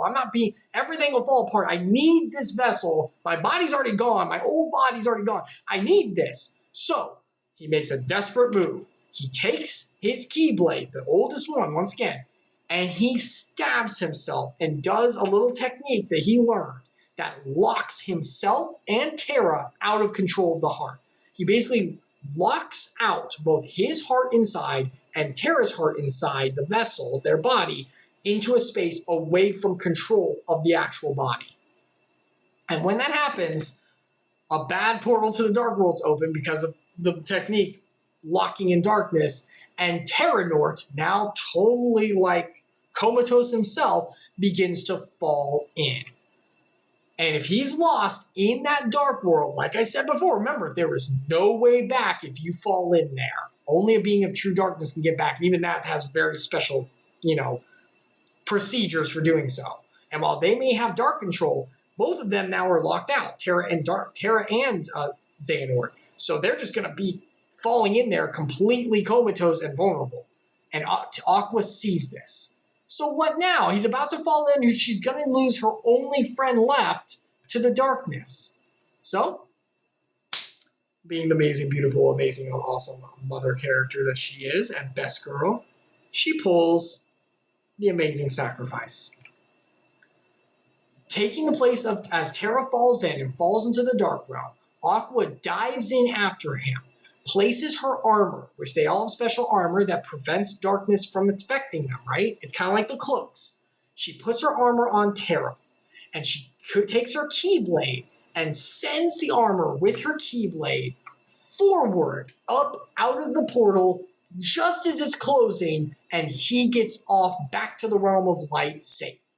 But now Aqua, with nothing left but her own heart and her master's Keyblade, Ericus's Keyblade, which she has, falls into the realm of darkness with no way out. And there she will stay with this act of sacrifice, and another later on, for years to come. Mad respect for you, Aqua. You're best girl. We will get you out, I promise.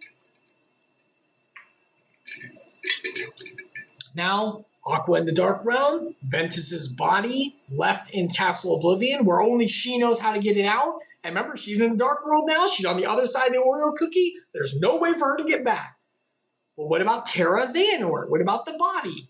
Well, the body, because both Terra and Xehanort are locked inside, loses all of its memories. The body reverts back to Xehanort as he was as a young man.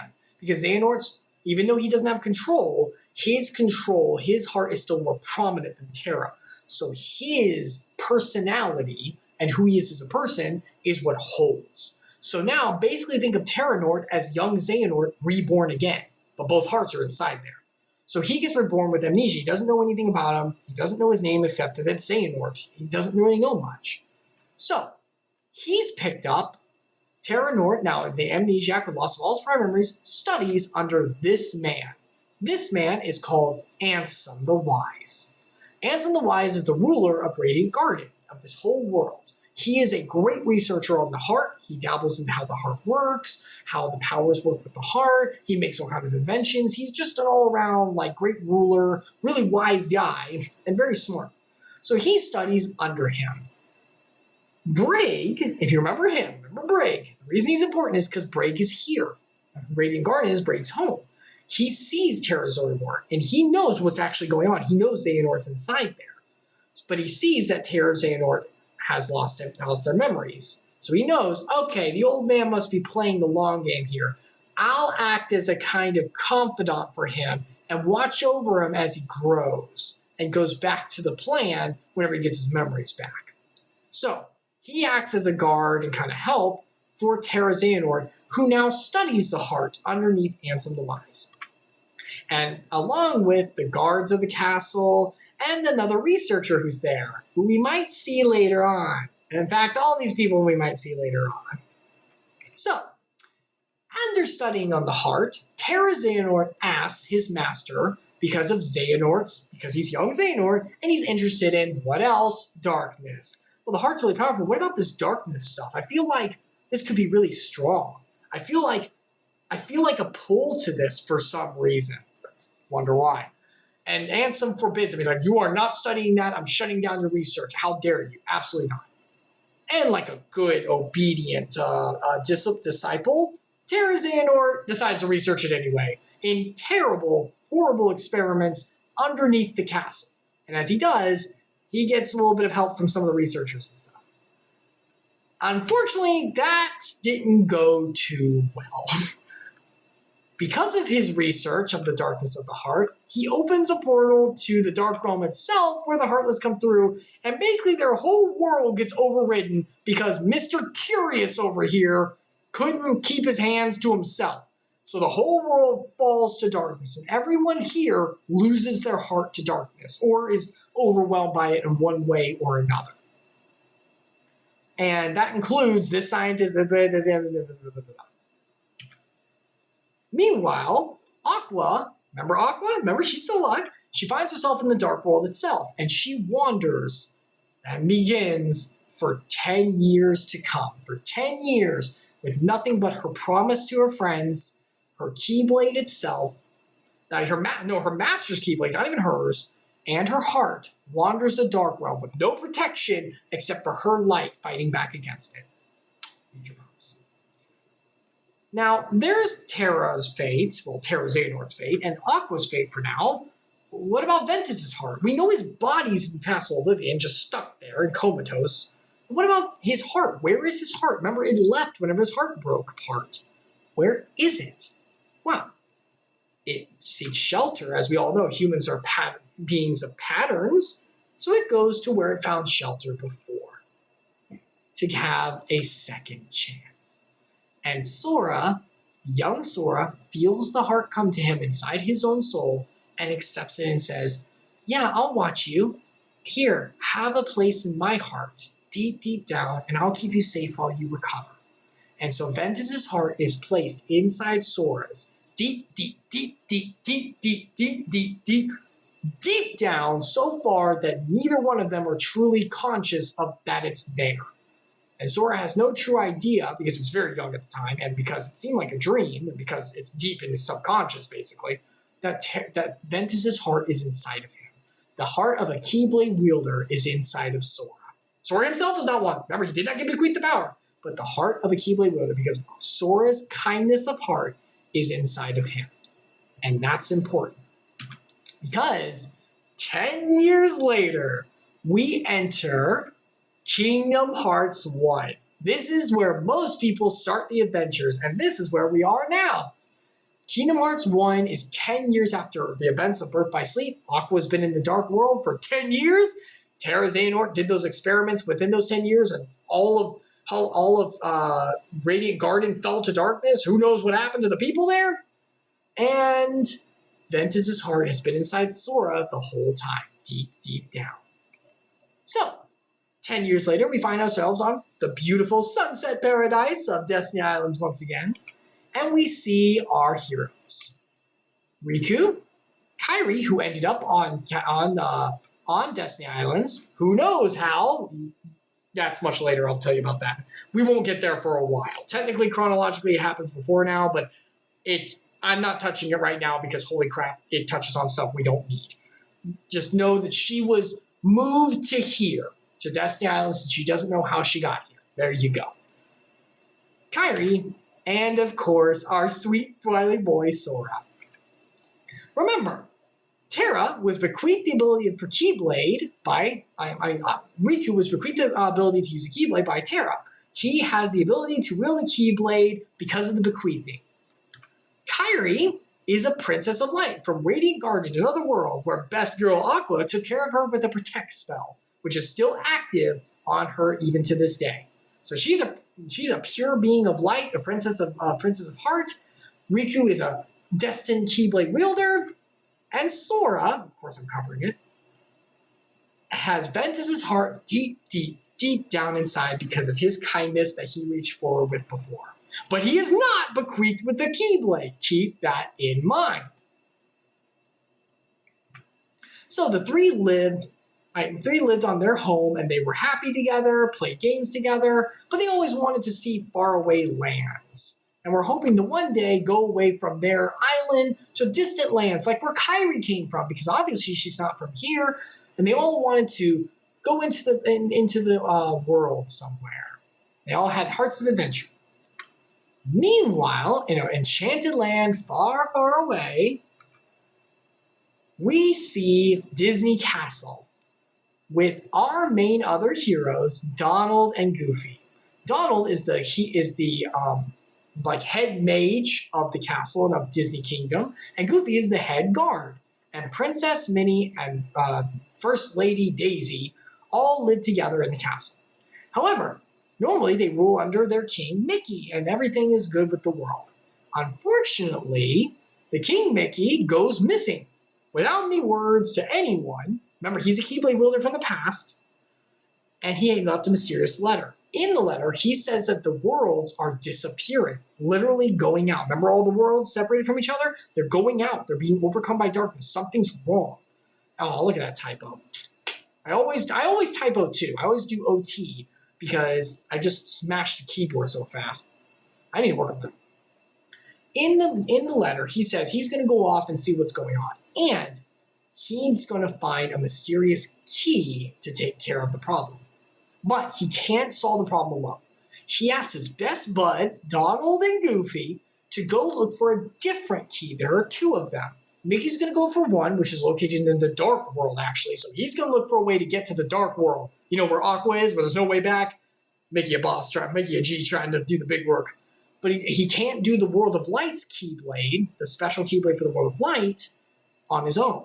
So he asks his best friends, I need you to go look for that key. So off to adventure they go. They leave their world in order to find this key. Meanwhile, back on Destiny Islands, one fateful night, everything fell apart. Sora, Kairi, and Riku found their world falling to the darkness. It was coming apart.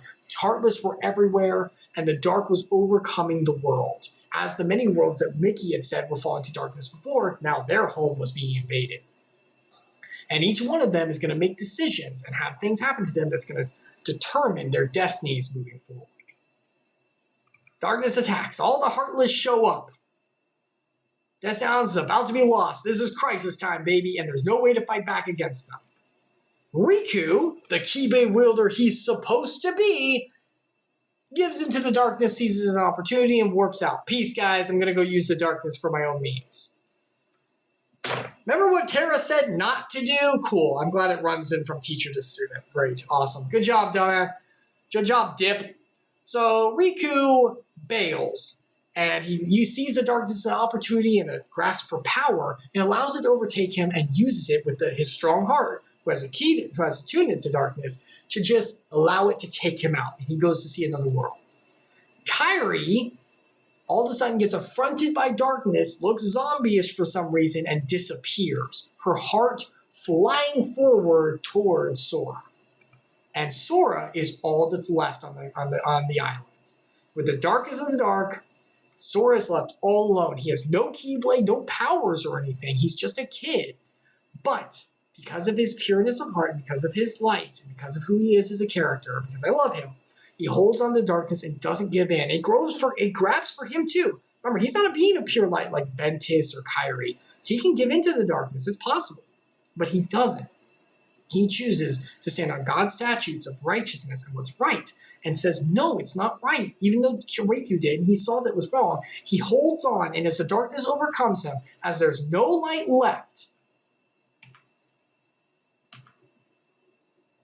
a flash of brilliance happens, and ta-da! A strange key appears in his hands, banishing the darkness around him. Hold on. The one from the realm of light that Mickey asked for Donald and Goofy to go look for, in fact. But wait a minute. Hold on a second. Sora's not a Keyblade wielder.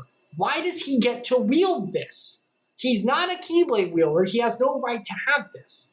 Well, there's a couple reasons. The first reason that he's able to wield it at all is, remember, he might not be a Keyblade wielder, but his heart is pure and strong, so he has the propensity maybe to, but more importantly, his heart is not the only one there. There is a Keyblade wielder's heart deep down inside, Ventus. And because Ventus can wield a Keyblade and his heart's supporting Sora, and Sora didn't give in to the darkness, is holding on to truths as a Keyblade wielder would, he, by proxy, is allowed to wield it. The other reason is because the Keyblade has nowhere else to go. The world's falling. The Keyblade's located on this world. It was supposed to go to Riku, but bye, peace out, I'm giving it into darkness. Thanks a lot, Dip. Okay, Kyrie's a being of pure light. I can go to her, at least to be held by... She lost her heart to darkness. Her heart's gone.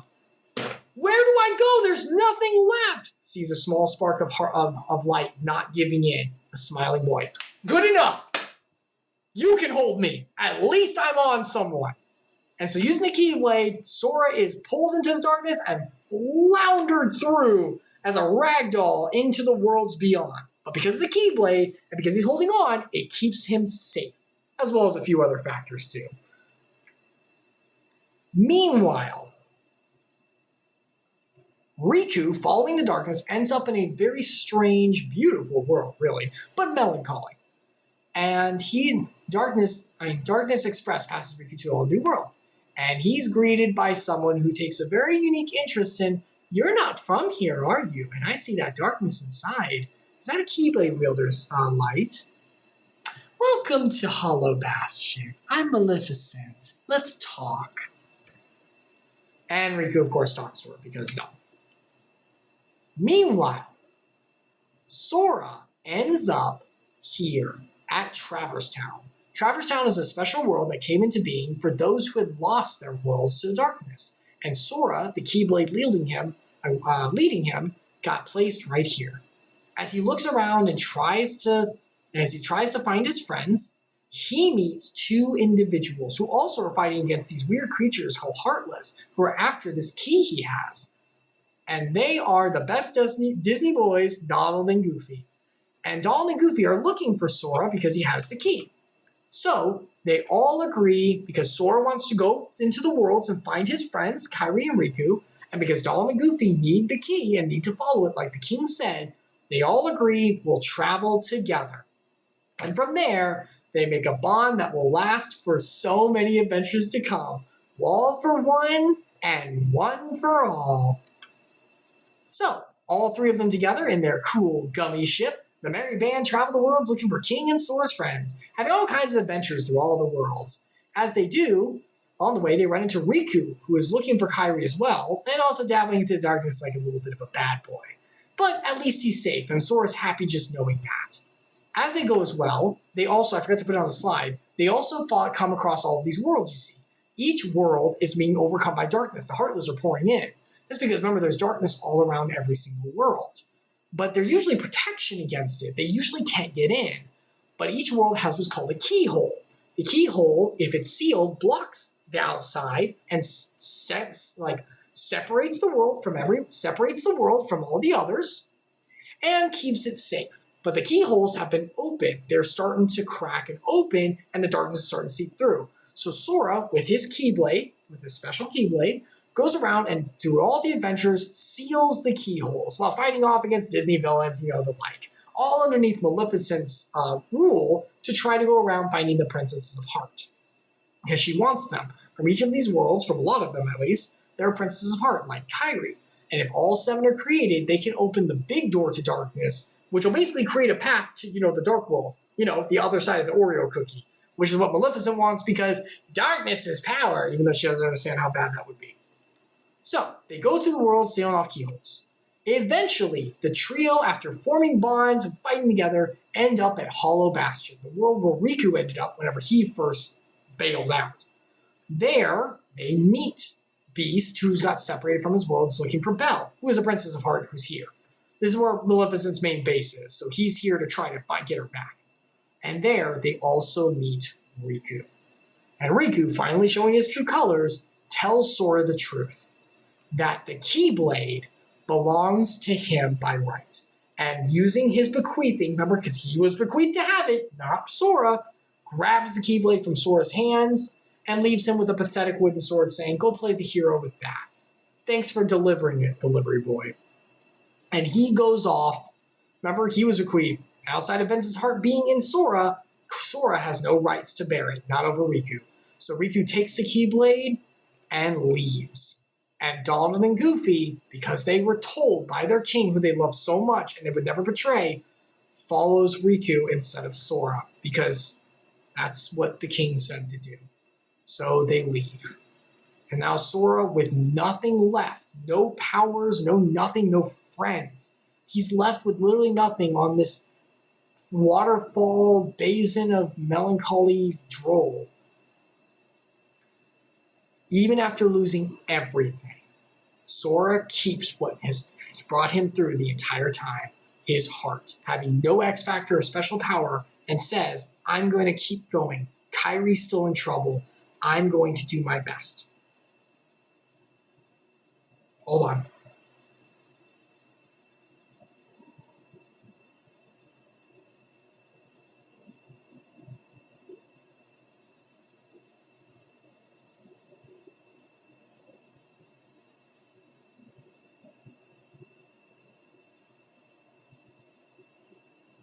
I'm trying to find a verse that will exemplify this.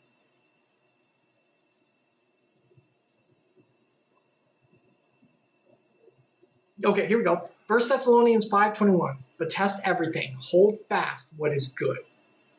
And so that's what he did. There's better verses, but that was the one that I could find. Sora holds fast to what is righteous, even with nothing left, even with no special power or X factor.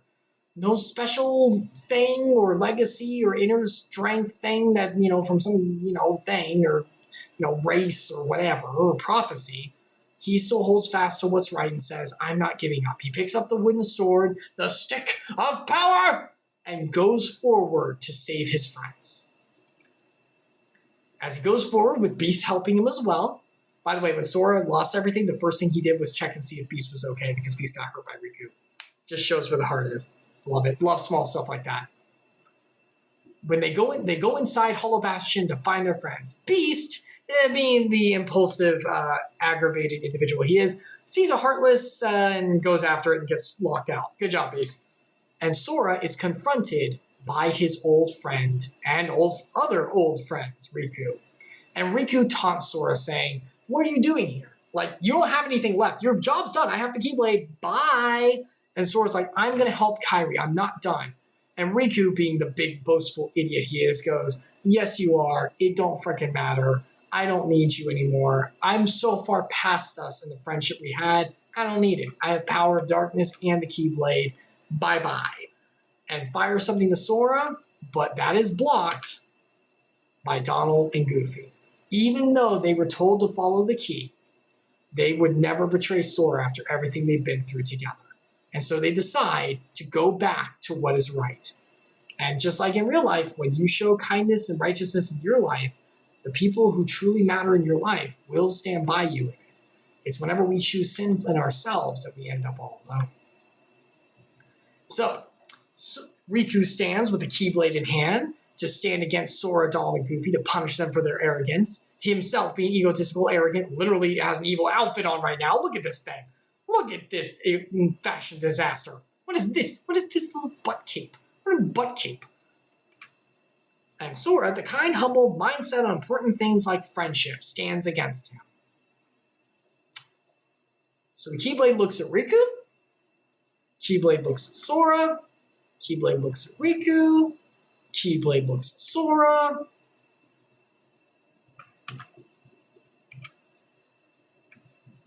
And says, you know what? Screw you! And jumps back to Sora instantly. But Sora doesn't have the bequeathing. He technically has the ability to wield because of his own pure heart and because of Ventus's heart inside of it. Screw you, procedures and policy. I'm allowed to go to him. But I'm the one who bequeathed. Yeah, and you're showing that real well, dip. Nah, screw you, egotistical little moody brat. I'm going to go over to the real deal over here. And the Keyblade, out of pureness of heart, not out of policy or any of that, goes to Sora, proving he's the one who should have it. Once again, Sora gaining his powers, not from special abilities, not from any of that stuff, but because of his heart and his pure righteousness of choice. I love this kind of character. This is how a hero should be. Harry Pothead, take notes. So as Proverbs 10:9 says, whoever walks with integrity walks securely, but he who makes his ways crooked will be found out, just as the Keyblade did. And together, with light in hand, Sora, Donald, and Goofy beat back Riku and ascend to find Kairi through the castle. And Riku goes and cries all about me like a little baby. And Beast joins them too because, hey, how we doing? Diviso and Harry Potter, OFC. Look, this is why I don't like Harry Potter. You brought it up, Diviso. You brought this on yourself. Look at this child. Look at my sweet, smiling boy down here. Did he have any prophecy or special little stupid hork thing on his head, or was treated like a freaking messiah whenever he walked into his place? No. He didn't have any special legacy, any special prophecy, or any of that crap. He didn't even have any special parents. We don't even know who Sora's parents are. We get to hear the one line from his mom one time. No. Sora gets all of his abilities from the pure-hearted choices and kindness that he shows. It's because of the kind choices he makes that the powers are able to come to him, and he actually has them. Ventus, the Keyblade, his friends, everything he has because of the pure-hearted choices he makes. I don't hate Harry Potter. I don't hate him. I strongly dislike him because everything he has is given to him. He's the kid of prophecy. He has so much talent because of these parents who are his parents. He gets special treatment for no reason just because of his freaking name. He doesn't do anything, and he's moody. He's freaking Riku when it comes to personality. He's moody and about everything. No. This kid is who we're talking about here. That's what matters. And Divismo, Peter Pan's real hero. Don't do this. Don't just put chords in the jukebox. I don't even have precedents here. Divismo, Harry earned his treatment because he defeated Voldemort. He was a child who did nothing. His parents defeated Voldemort. He didn't do it. That's not the same thing. The sins and triumphs of the parents do not translate to the kid. When Sora was a child, what did he do? He invited out of pureness of heart, even before he was freaking born, a person who was hurting through connection in order to help him. That's what he did as a child. That's his track record. What did freaking Harry do? Anyway, I'm not going into it. Harry Potter's fine. If you like it, great, cool. It's a wonderful world. It's a good story. Enjoy. I just don't like him. All right, we have to move on. We'll never get through all of this. Okay, so Riku, running off like a little baby, cries about losing the Dark Power and losing the Keyblade. Wah, but heard he lost. The Beastmo. Don't put quarters in juice box. I'll let you do this. I'm not even reading your comment. I love you. I love you. God bless you. I'm not reading it. So, in his butthurt and bitterness, he's approached by a brown-cloaked individual. Gee, have we seen him before? Maybe towards whenever Xehanort was trying to lead the world? Uh-oh.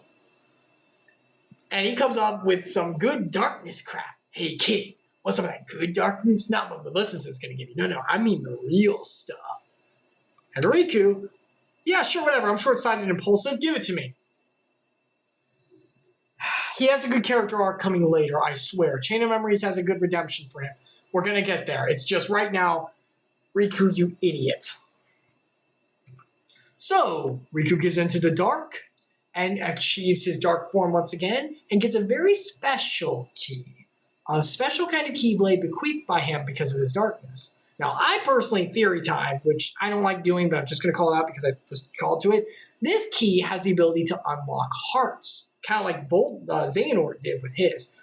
I'm thinking it's kind of like a really early prototype of the Keyblade. Remember the very special one that opens Kingdom Hearts? Because it can open hearts and stuff, but it just might be a special one that the brown cloak helped to get Riku to have. Anyway, so Sora, Donald, and Goofy come to the chamber and face off against Maleficent, who is collecting all the Princesses of Heart to open the Dark Door. And they're like, You're gonna freaking get beaten down. They beat back Maleficent and win the battle. But as she's faltering, Riku comes up and is like, surprise, bitch, and stabs her with the Keyblade in order to unlock the darkness fully from her heart, to mess with it and unlock it. And Maleficent accepts and allows the darkness to brew and pulls out the big dragon form.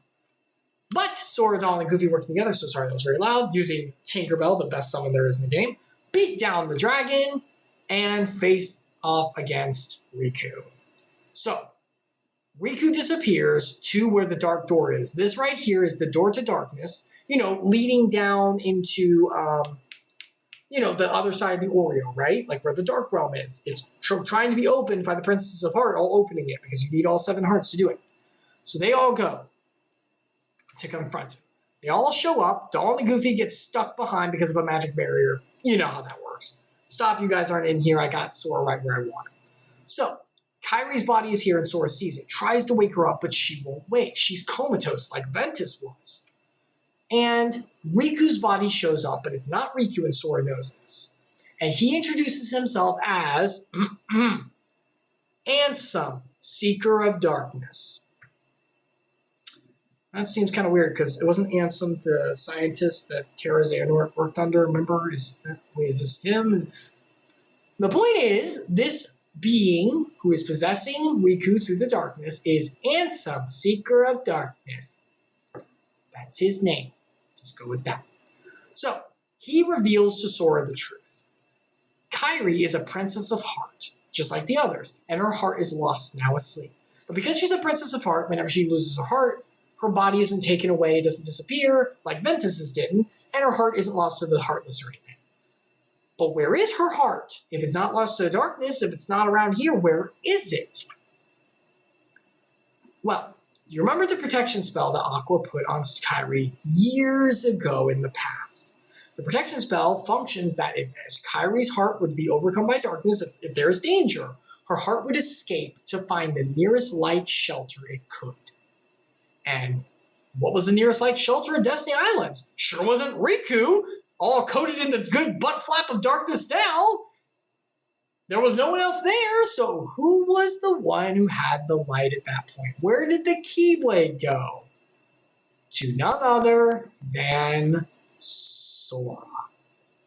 And as Ventus's heart went inside Sora's before, his heart now houses another inside, Kairi's. At this point in the story, Sora, because of his kindness of heart, not because of anything special, because of his kindness of heart and a protection spell Aqua put on, which could have gone to anyone, but because Sora was the one there holding to righteous truths, Sora now has 3 hearts inside of him at once. His own, Kairi's, a princess of pure light, as well as way deep down Ventus, an old ancient Keyblade wielder who has lost his heart and is now inside Sora. He has 3 hearts inside of him right now. Freaking use a Centurion. Anyway. So Kairi's heart is inside Sora. Safe, but trapped. It can't leave. Because hearts just can't leave. They have to have a reason to do it, like a Keyblade that can unlock a heart or something. Oh boy. So possessed Riku tries to force Kairi's heart out with the special Keyblade, but Sora says no, and beats him back in a pretty cool and difficult battle, but we got through it pretty okay. Riku, I can't talk, I'm so sorry. Riku retreats, and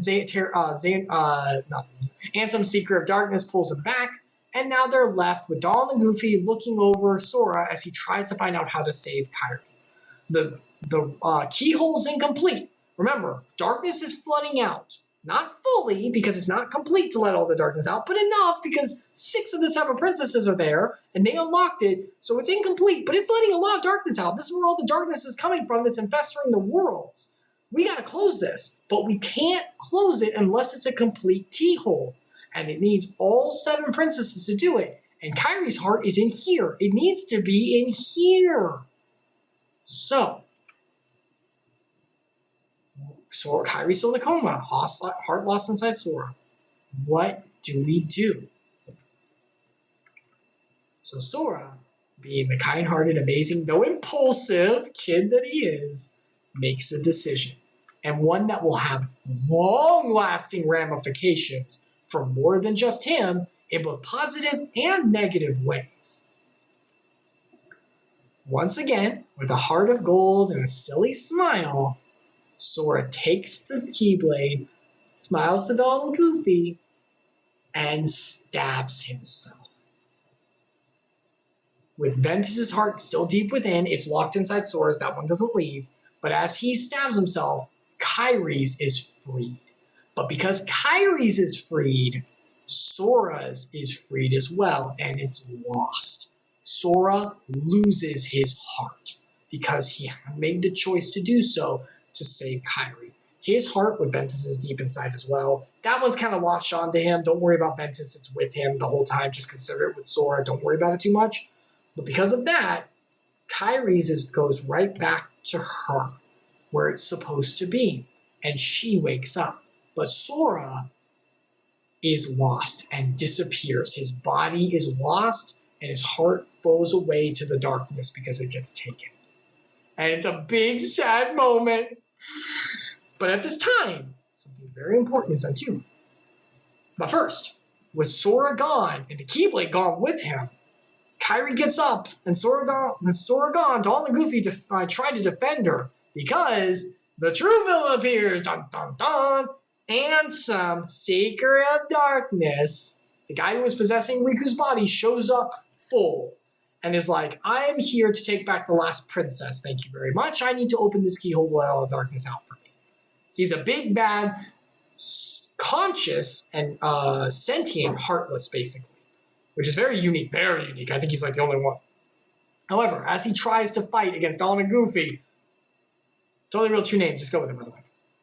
Riku, whose heart is still with him, remember? Because he's using Riku's body and heart to manifest himself, is still there and fights back just as Terra did before, going, wait a minute, no, screw this. I control darkness too, not a chance, and holds him back.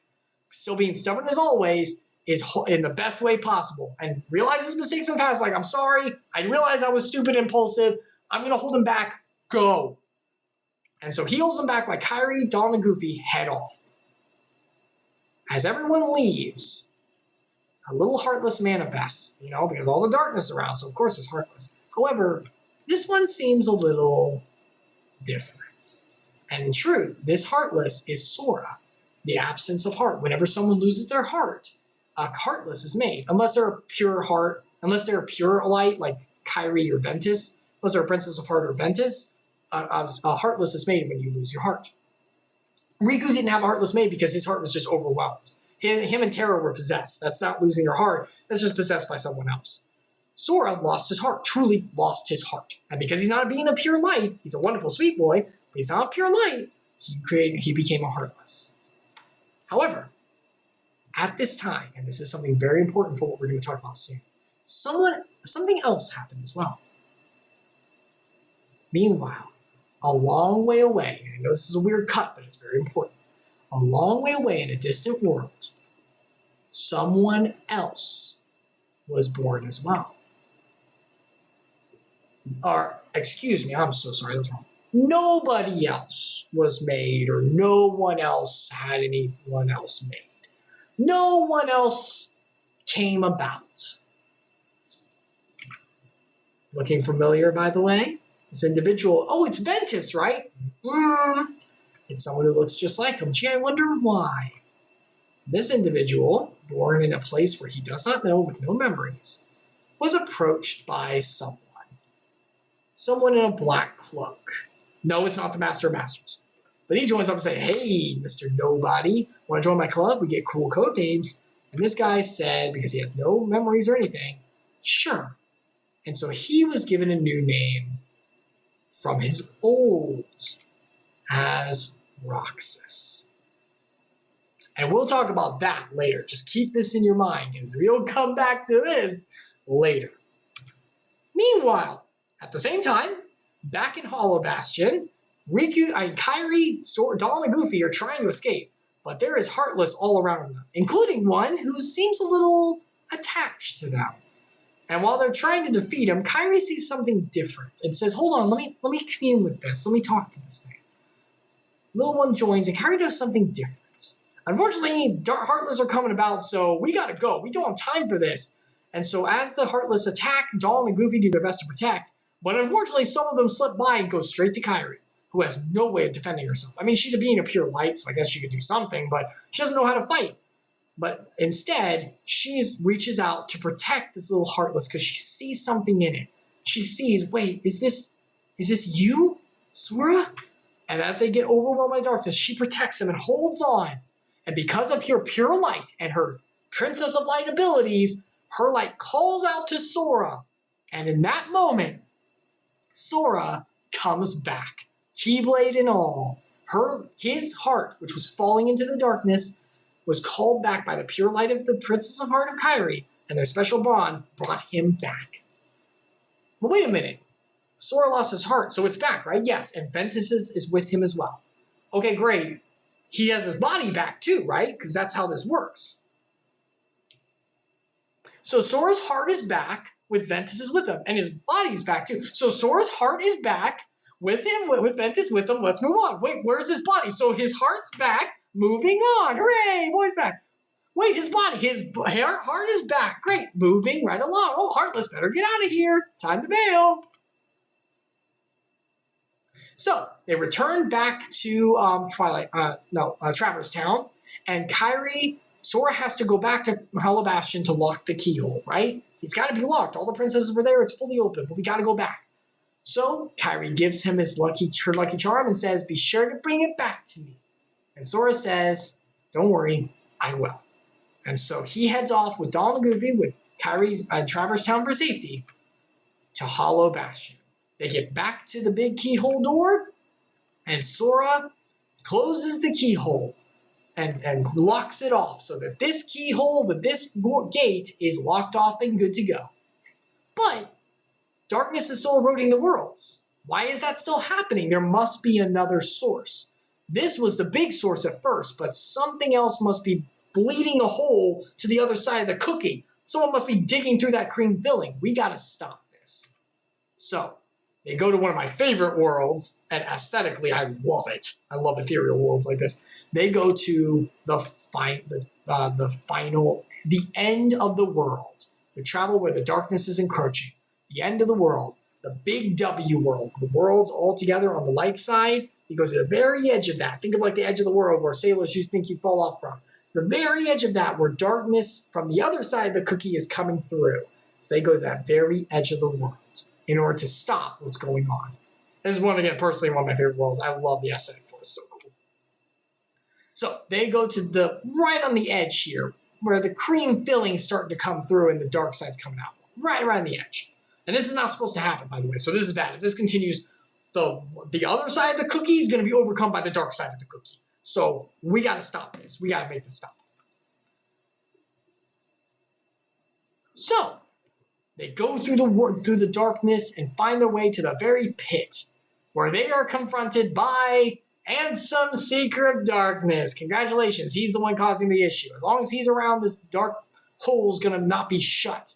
So we got to beat him back. So through an epic and really cool battle against a giant demonic battleship, which was one of the coolest end battle things ever. Square Enix knows what they're doing. They beat him back, and Ansem, Seeker of Darkness, with nothing left after being beaten back by the Keyblade and their friendship, is like, no, I will not fall, and turns to the door where Kingdom Hearts is starting to manifest and says, open up and give me everlasting darkness. But Sora, understanding in a sense how Kingdom Hearts works, this was the first game, so it's still a little weird. Basically, the door leads to the Dark Realm, the other side of the cookie, but as it leads to Dark Realm, it leads to the light of all worlds as well as Kingdom Hearts is. So just because there's darkness, there's light too, brah. Get wrecked. So light comes out of the door and flashes and obliterates Ansem, Seeker of Darkness. He is gone. However, the door that's leading to the dark world is still open. We gotta shut this. We gotta shut this where the darkness is coming out. So it's still coming out. So Sora, Donald, and Goofy push the door to try to get it to lock. They need to lock it from their side, but they have to lock it from the other side too. They're only one piece of the puzzle. It has to be locked from both. So they're trying to push and lock it from their side. Try to shut as best they can as darkness seeps out. Meanwhile, On the other side of the door, going back in time just a little bit, just like an hour or so, not much. On the other side, on the dark side, the other side of the cookie, our beautiful, majestic, amazing, cultured, and Queen Aqua is still wandering. She's still alive. Because remember, she didn't lose her heart. She fell into the dark world whole. So she's still there with her light of her heart. And she's trying to survive. Which, show me a character who went through longer amounts of shit as a good guy and put up with more and struggle more. Props to Aqua. 10 years in this place with no X Factor, no special warding or anything like that. Just her Master's Keyblade and her own heart. This girl's awesome. Also beautiful. Or in the last 10 years, God, I love you so much, Aqua. And facing off against these beings that she doesn't even know what their name is. They're heartless, but she doesn't even understand that. By the way, heartless in their own realm are stronger than they are in the world of light because there's darkness all around them. So she's fighting against beefed up versions too. Freaking master. Visions of the past haunt our best girl as well because of the guilt and the survivor guilt and the loss. But she still forges her way through. She doesn't give into it. And she still tries to fight.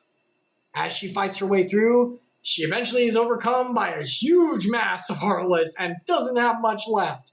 Fortunately, on his way of looking for the Keyblade in the Dark World, remember, because he said he would, our best little Disney boy, Mickey, shows up. Hope renewed, let's beat it back, baby. And they fight against the darkness and make their way out. So, they reconvene in the Dark World, and Mickey tells Aqua about the situation in the world of light.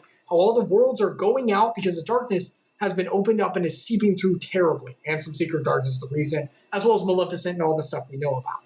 So Mickey is looking for this. This Keyblade is the one Sora found in the world of light. And it's going to be looked for by Donald and Goofy. They found it. They found Sora. You understand how that works. Mickey is looking for the one in the world of dark. It's the inverted. He's looking for it in this world. This world has its own Keyblade in parallel to the world of lights. And these Keyblades are used to shut the doors between. They're like, you know how like the world gave everyone Keyblades way back when in the old lore in order to fight against the darkness? This is, I think, the world's version of that for 2 special keys left in order to shut the door just in case it ever opens. Balancing itself out. So he's looking for this one. It's somewhere in this dark world. And they need it to shut the door. So Aqua's like, okay, I'll help you find it. Maybe I can even go home, finally, and let Ventus out. Maybe I can go back to the world of light. That's not happening, is it? Nomora's the writer of this. She's not getting out, is she? So, they find the Keyblade, finally, on the other side of the world. Unfortunately, oh boy, of course light attracts darkness. So they get ambushed again. And in trying to protect Mickey, who's trying to close the door, with Riku over there as well. Riku is over in the Dark World as well. Wait, why is Riku there? Remember, Riku's body and heart was possessed by Ansem Seeker of Darkness. And Ansem Seeker of Darkness went into the Dark World to open up the door, which means he dropped Riku off there. And when he was destroyed, Riku was left in the Dark World. But remember, he's not a Heartless or anything because he got dropped directly, just like Aqua did. So he's stuck there as well. But he's on the edge of the door too, and he's trying to close it from his side, saying, Sora, I'm here. I'm not evil. I'm sorry about everything I did. Take care of Kairi. I'll shut it from my side. Sora's like, but you'll get stuck. I'll shut it. Just go, Sora. And so Mickey goes with the key to close it. But this thing and all the other Heartless are trying to get out and trying to attack them. So while he's closing the door with his key, Sora on the other side, and Riku pushing, and Donald and Goofy pushing, Aqua, knowing about the sacrifice she gonna make, decides to hold them off. Once again, beautiful, gorgeous, selfless, amazing, incredible Master Aqua makes the sacrifice. Think about it. This would be like being on foreign soil for years and finally having the boat to go home and the boat's being attacked and you're like, I'll hold them off. But wait, you could die or get stuck here. I'll hold them off. Go.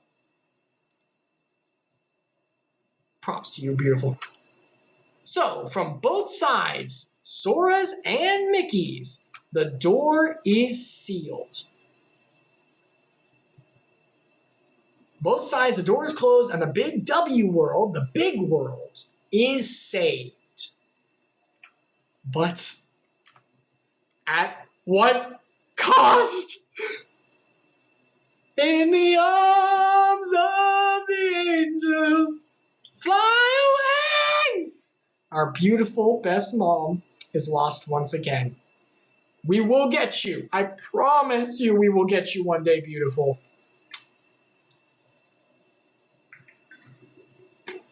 So, the Big W world, the world is saved. Sorry, hold on. Stop it. Okay. Grab myself again. The world is saved, Aqua's lost again, and the King and Riku are somewhere out in the dark world or between kind of like the cream filling area to be found. Oh, we've got some work to do, don't we, boys? And that work will lead to the next adventure. And the next adventure is the one that we just did not too long ago during Christmas break. How's everyone doing? We're almost through. We got 2 more little adventure things to go through, but we got to get through them tonight. So, oh boy, let's go, baby. Let's do this. I ain't done. How's everyone feeling? You still good? All right. I'm kind of hungry. Oh, wait. All right, here we go. While our trio and Jiminy, remember who's right in the jar with them, Sora, Donald, and Goofy, look for their lost friends, someone, or rather, no one, was meeting his new home and learning what his future would be as well. So, there's something very important we need to talk about as we go into this. And this is technically a little spoilery-ish. It's not spoilery. Kingdom Hearts 2 came out before 350 over 2 days, the one we watched on Memorial Day with Roxas, Axel, and some third person. Was there someone else? Whatever. But technically this concept was introduced in Kingdom Hearts 2, but you do need to know it going into this stuff. So I'm going to go ahead and tell it to you. The second we start Kingdom Hearts 2 very early, you're going to have this concept told to you. It's not a big spoiler. Okay. So, in the realm of Kingdom Hearts, in the streams of Kingdom Hearts, there's a couple, summarize it in one word. How would I do that?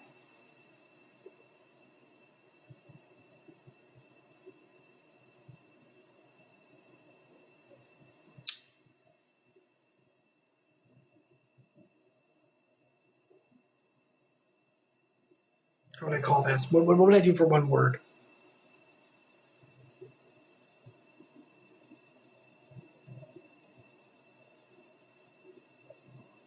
Entities, I guess, is what I would use for the one word.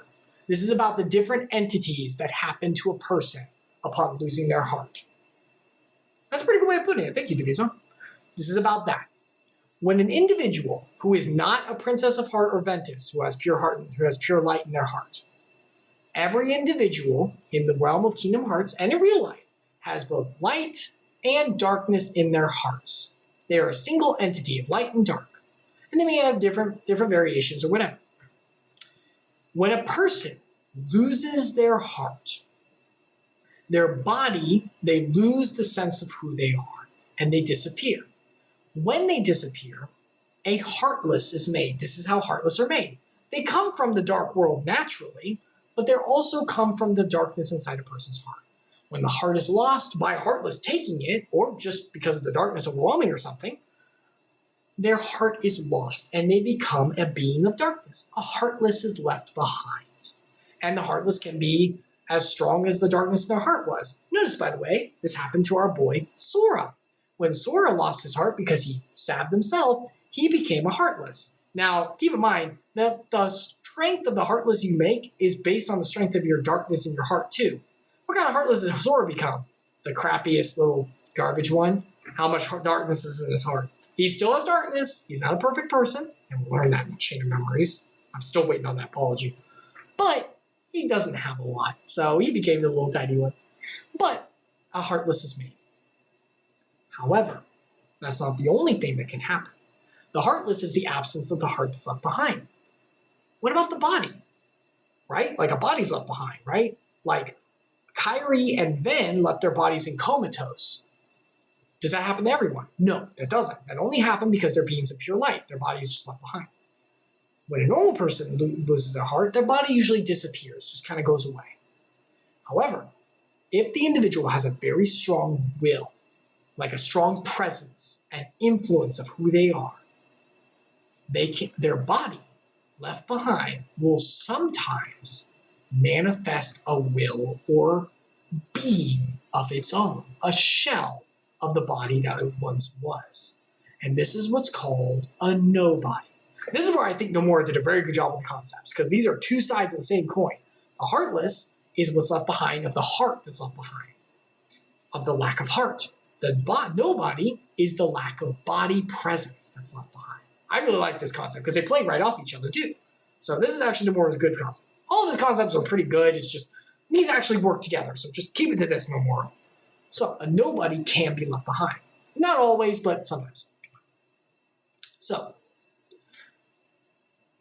these individuals you see before you are special nobodies. When a nobody is left behind, sometimes if the nobody is strong enough, they will keep the memories of their past selves, but have no emotions attached to it or heart. They have no heart. They're just a walking body. They're a walking corpse in a way. Nothing but a husk. A husk with memories and the ability to think and reason and plan. Our little newborn nobody, if you remember him from before, Roxas was his name, joins this organization here of all of these nobodies who are very strong and prominent, who are able to keep their sense of self. And Roxas meets his newfound family, I'm going to get away on this, in a band of misfits called Organization 13. Now, Roxas is very special in this organization because he is able to summon and wield a very special weapon. You see, everyone else has all these special weapons and stuff, which are basically like the essence of their heart, man. They're just able to wield weapons because they have power. Just go with that, dude. I don't have much more for you. But Roxas is able to manifest a very special weapon, a certain silver key that's able to collect hearts from heartless defeated. Anyone know what that key is? Anyone seen it before? Anyone know what that key is? It's the Keyblade. He can wield the Keyblade. Which is weird, because why can he have it? I thought it was with Sora, wasn't it? That's weird. So he joins this band and gets his new name. Has no memories of the past. Everyone else has memories of their past, of who they used to be. But Roxas does not. That's weird. If you're supposed to, when you're made as a nobody, you have memories of the past. And that's how you act. That's your personality. It's how you're able to function. It's because you act as you once were. Gee, that's weird. Roxas doesn't have one. That's odd. Wonder why that is. But I'm sure these people he met, this newfound family, have nothing but good intentions for him. Yeah, they look friendly. By the way, has anyone noticed some of these people have resemblances? You know, because they all past selves, right? Don't some of these people resemble others we've seen before? Well, we know that Roxas looks like a certain Ventus we know. I wonder why that is.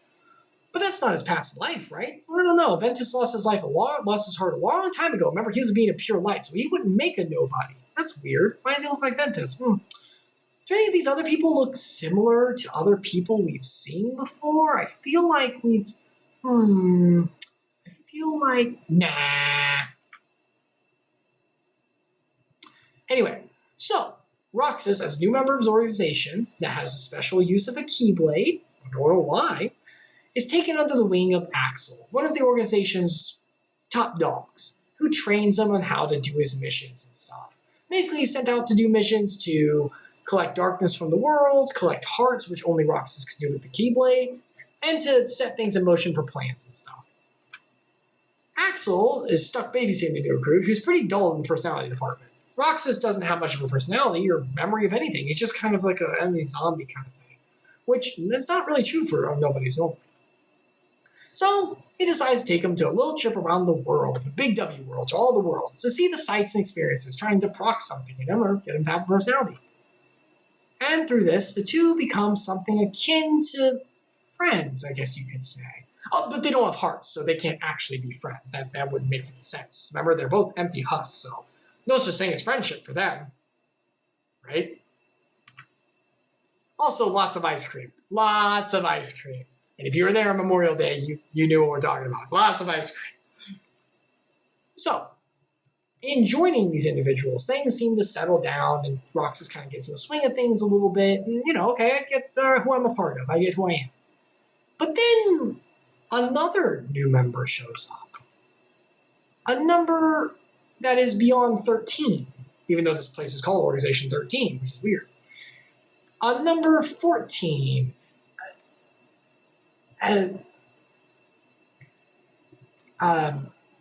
This person was that's weird. I'm sorry, guys. I think I've been doing this for too long. I don't remember much about this person. That's weird. I wrote Shion. Okay, we'll call her Shion. Sure, we'll call this person Shion. Sure, whatever. I'll remember as I look through my PowerPoint. Surely it'll remind me. It must be important. Just don't know why I don't remember this person.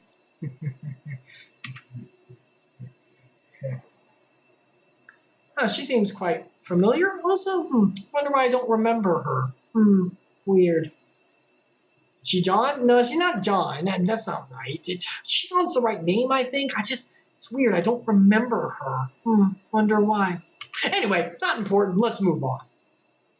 So, meanwhile, normally, this is normal. Normally, when a person loses their heart, like I said, a nobody is made, right? And if they have a strong enough personality, they have an actual nobody like a person, right? Like they have the memories of a person, but they don't have the heart of a person. So, the head of the organization goes to his scientist nobody and says, I got a project for you. He's like, yes, of course. I love dissecting and being an evil scientist. You remember him for Kingdom Hearts. So, you have a replica program, which is manufacture body and memory data from the source. This is Riku Replica, who we will meet in Chain of Memories. We'll go over him soon. You'll see him soon. This scientist guy is working on a replica program to take an empty body vessel like themselves and be able to put memories into it and manufacture data to create a person. Because what is the heart anyway if not memories? I can make a person. You're making this replica program. Oh yes, I'm going to test it at Castle Oblivion when we go there. It's going to be wonderful. I'm going to show you my Riku replica. It's going to be great. And totally not backstab me at all. Not going to be a problem. Nope, I'm an evil scientist. That always goes well for me. So the head guy, Zemnis, is like, okay, Doc, I got a project for you. Can you make a different replica for me? One that we can have important information placed in. What kind of information? Well, we've gotten our hands on some, and I think we're about to get our hands on some. I think could be really helpful for us. Anyway, so Roxas and Axel continue their missions, but eventually Axel is called to a special mission down at Castle Oblivion. They found it. Remember the Castle Oblivion? Remember where Aqua locked Ventus away? They found it. And they're like, this place has important stuff here. And we found someone very important here as well. We're going to need this place. Axel, you're going to go there. So Axel's like, boy, I got called away from work on a business trip, kid. Can you take care of the newbie while I'm gone? Okay, cool. And Roxas, who now has personality developed from his time with Axel, is whining about babysitting duty. There goes my summer vacation. Wah, wah, wah. That'll have more basis based on where we're going later. Now you know how I felt. Have fun, kid! And so Roxas is stuck with the empty puppet, or whoever this 14 person is. I forgot the name. It must not be important. So, meanwhile, back at Castle Oblivion. Everyone seen this place before? Weird. Can't seem to remember. Anyone know this place? Anyone know this place? Organization members were sent there in order to find specific things. The Joker's cast was sent to Strange Castle to find someone, no one who was there. This girl here. Because she has special powers that they want to make use of. She was born in Castle Oblivion, which is very weird. So they all went there to find this young girl and to make use of her.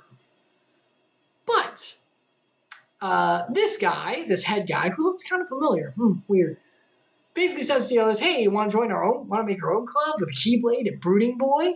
How about we made our own group instead of boss and we had our own master? They're all like, sure, yeah, I'm a terrible person and awful. I'm an evil scientist. I like doing my own thing.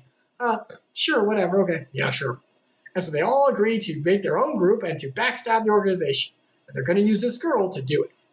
Axel is also sent. And he's told by his best bud, who is like the second head of the organization, hey, these guys, the guys who the boss sent, he feels kind of sus about. Can you do some imposter searching and pull a Among Us stab if we need it? Okay, cool. And Axel, being a good subordinate, is like, yeah, sure, whatever. I'll axe anyone who may be a traitor.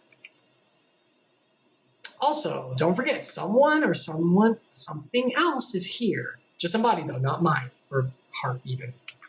This place, and I love this effect. I didn't realize I could do this. Anything come to mind about this place?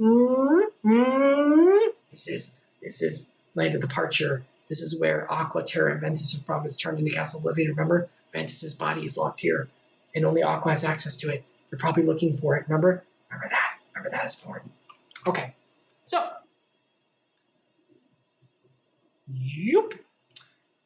as the organization gets settled in and starts to mess with Naminé, the young girl they found, who shows up but our sweet boy and our two Disney buds? Well. Remember, Ventus's heart is deep inside of Sora right now, super deep, and his body is in the castle, but not accessible by anyone but Aqua. Just a reminder. So, they come to this mysterious castle because they're looking for the king and Riku. Remember, they went missing after they closed the door. And they get to this mysterious castle. Seems odd. What weird white walls. There, they're greeted by a cloaked individual who tells them, hey, remember those powers you worked so hard to get before? Remember all that struggle and training and strength that you accumulated in your past adventure? Prepare to meet the Metroid method. All that stuff you have is gone. You don't have any of the powers you used to because this place takes away memories, so your abilities are ransacked from your mind. Enjoy being put back to level 1. But hey, you guys like Yu-Gi-Oh? Because this is a card battler now. Here you go, baby. And he gives him a card. He gives Sora a card to be able to traverse memories of worlds to go through the castle. Also, hope you liked the last Adventures Worlds because you're going to do all again with a slight twist. Have fun. And this is where Square Enix started to recycle their crap. But hey, you know how it is. So, Sora, Donald, and Goofy use the cards to go through the worlds they've been to before and recycle what we've already fought because, yay, old assets. Have to do what they are. Hi, J. Tony. I'm doing very well. We're doing the Kingdom Hearts Chronicle wrap-up. This is all Kingdom Hearts story in chronological order, all the way up to 350 over 2 days. We're preparing to enter Kingdom Hearts 2 tomorrow, actually, around 5 o'clock p.m. Eastern Time. Probably 5 o'clock. Might be 4:30, but probably 5. So spoilers for Kingdom Hearts. We're in Chain of Memories now. Oh, by the way, we're in Chain of Memories now, everyone. Sorry. So spoilers for that. Sorry about that, but just wanted to make that clear. Okay, so they all go start traversing through the worlds of the past. Hopefully, maybe the King, Mickey, and Riku's here. As they go through the worlds, they see all their old friends and the memories that they used to have with them. However, as they go through, a strange phenomenon starts to occur. They start to have difficulties remembering the people and the places they're going to, as if they've never been to them before. It's odd. It's like little pieces of their memories are starting to get ransacked, just like their powers were before. It's almost like the castle has an effect, or someone in the castle has an effect. J. Tony, I've never played Kingdom Hearts before. I heard a lot of people dislike it. It's got hate both sides and love on some sides too. It is a convoluted story, hence all of this, but I do think there's a lot of good charm to it as well. I think there's a lot of good parts to it too. So I do encourage playing it for yourself and seeing what you like. You can always start with Kingdom Hearts 1. It's a standard place to start. Or you can start with Birth by Sleep if you like to. It's probably the earliest game chronologically. So whatever you want. And you can always check out Icarus Redeemed on YouTube if you want to check out any of the story and stuff. Because I'm describing it in chronological order. Anyway. So as they go through the castle, they start to lose their memories, which is very weird. And finally, they get to a place called Hollow Bastion that they don't even really remember very much. But it's as if something very important happened there. They just can't quite put their finger on it. It's almost as if someone's siphoning out the memories they used to have. It's like a new adventure in a case. Except not, because we, as the players and people, all remember it. So, as they go forward, they run into one of the organization members. A terrible, horrible, awful kind of girl named Larksy, who basically tells them all this terrible stuff about where they're going. It's like, hey, you guys are losing your memories. That's kind of weird. Do you really trust what you've been through? She is absolutely the worst, and I hate her. And she's... And they're visited by a scientist who's like, science, I'm evil, ooh. And so they figure these guys must know something about Riku and the king, so we got to beat them back and find out what's going on with the castle. And Sora gets a little upset as they start to mess with his like, memories and stuff and talk to him about, you don't remember anything. He's like, yes, I do, how dare you? And so he starts to get a little riled up because of all of it. Meanwhile, as he's going through, some of his memories are starting to really get lost. I mean, obviously, Sora remembers important ones like Kira, Shion. No, wait, no, that's not it. That's a bit all. That's weird when they come up with that. What was? Hey guys, anyone remember her name? What was her name again? That's weird. It's weird. It's almost like Sora's forgetting who she was. Uh-oh. So as they continue, Alice forgetting who she was because of something else. As they continue, meanwhile, as they're going through the castle, their memories are starting to trickle off little bits by little bits. J. Tony, I always copy the Blue Eyes deck and Master Duel, and recently bought a deck too. Nice! I'll definitely go back to Master Duel at some point. It won't be soon because I've got to do Kingdom Hearts Chronicle as well as studying for myself. I got my licensure exam coming up, so it's going to be a while, but I'll get back on as soon as I can. I'll definitely make posts about it on Twitter. So Icarus_redeemed if you want to keep up with that. I'll let you know. Meanwhile, as they're going through Castle Oblivion, entering from somewhere in the realms between, remember the cream filling in between the light and dark? The world cookie, remember that in between stuff? Into the basement floors of the castle, someone else found his way to Castle Oblivion as well, as if summoned. And it is our sweet brooding boy Riku. Our brooding boy Riku makes his way to the castle's basement levels. Sora, Dawn, and Goofy are in the uppermost levels above the first floor. Riku's in the bottommost levels. He got here because the Dark Realm was connected to this place, so he was able to find his way here barely. But he's here all by himself. He's got no one. Well, I wouldn't say no one. Unfortunately, a little splotch of the big bad and some seeker of darkness, his entity, his presence, made its way into Riku's heart and his darkness, since, he's still kind of going through his emo phase. You remember how Xehanort possessed Terra through the darkness? And some seeker of darkness is trying to do that through Riku's darkness, which is still in his heart. He never fully conquered it. So now he's got a terrible devil on his shoulder who won't shut up about, you should give it to the darkness. Have you ever heard the story of Dark Plagueis? Shut up. So, fortunately though, the devil on the shoulder is joined by an angel on the other side. As Riku learned from his smiling friend, Sora, friendship and fellowship have a way of brightening up the day and finding their way to you when you need it. And Mickey, who had found a way of connecting to Riku through his light, also talks to Riku and helps him as the angel on his shoulder in order to fight back against the dark and help Riku control it. So with Mickey's presence there, he's not fully there truly, but his presence and light able to communicate, and Riku his own darkness and power, though limited, Riku continues on having his own cards and going through the worlds he went through. Mickey helping, Riku traverses the castle basements in search of Sora, utilizing cards to travel memories of worlds too, and still using the darkness a little bit because it's all he's got. Though, darkness does not necessarily have to be evil. Remember, our impulses and desires, if given to the Lord, can be wonderful blessings as well. A gun is not evil as long as it is used for good purposes, just like fire or anything like that. Maybe Riku could find a way to use his. As he continues through, some organization with some nobodies, as they're called, he doesn't know what that means, give him some trouble, but he's able to fight back. In fact, not only do the organization members themselves give him trouble, one of them pulls a straight Frankenstein and makes a replica of Riku. Remember the scientist from before? He makes a straight replica of Riku and proceeds to kick Riku's butt with it. Hello, I am also Riku. I am the true Riku. I am not a copy. I will kick your butt. But fortunately, Riku's able to fight it off. Meanwhile, back with the organization members themselves, they're all convene and talk about how they're going to overthrow the organization. And to do it, they're going to use this girl called Naminé. Naminé is a witch. That's the best way we'll put it for now. There's more, but that's the best way for now.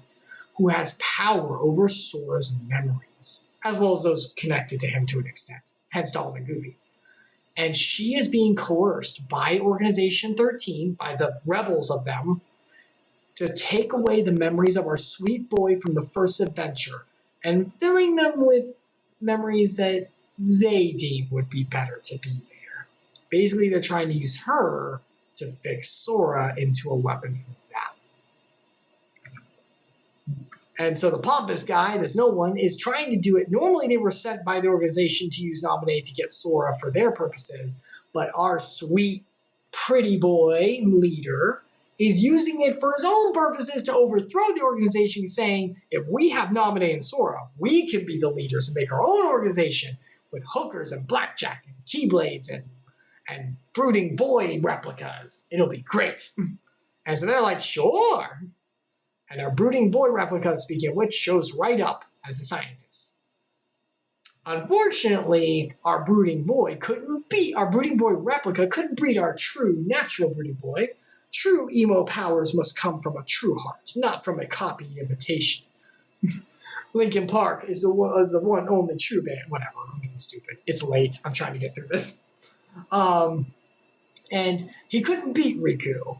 And he's like, you couldn't beat Riku? How dare you? And is that a sense of individuality you have? Oh, can't have that. Also, Naminé, throw an unhealthy clinginess to you, since you're good at that. Let's wipe him. Full reboot, throw a clinginess to you, and make him their subordinate.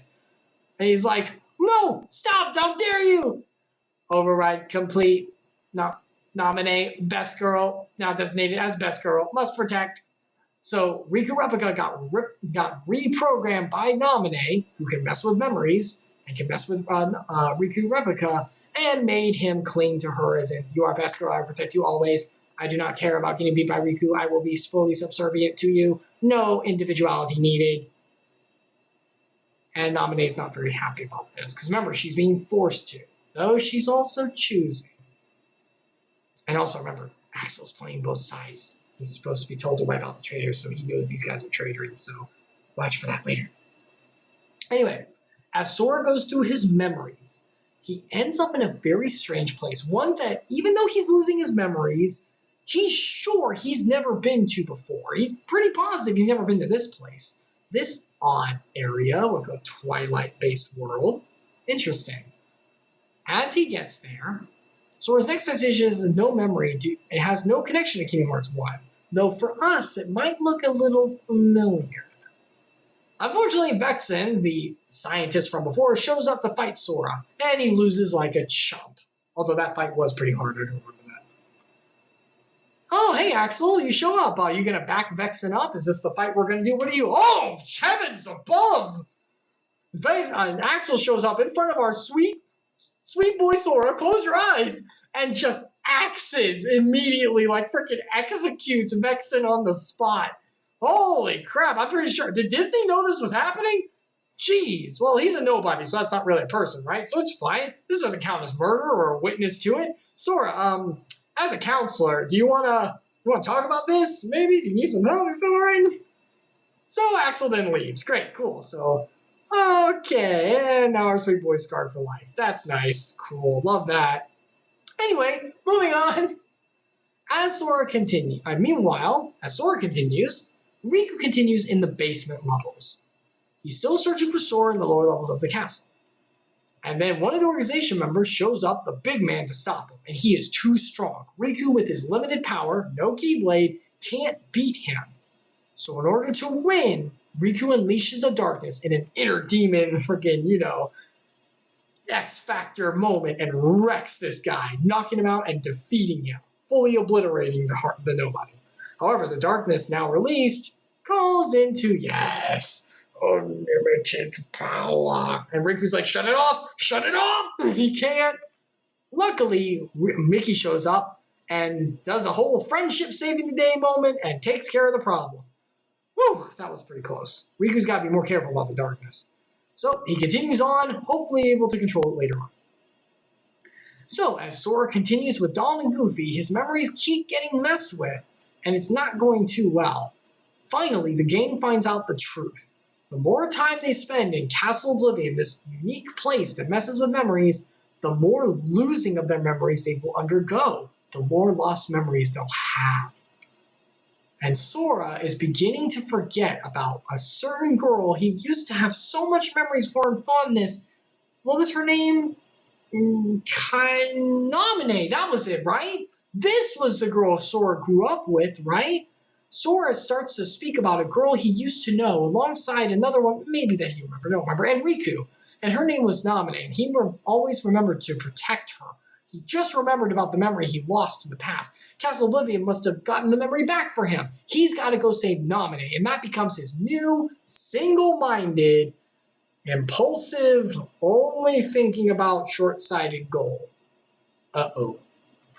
So, in order to get Riku and the king, right? No, in order to save Namine, that's what we're here for. In order to save Namine, Sora continues forward, where he runs into Replica Riku, who he thinks is the real Riku, because he doesn't know it's a replica.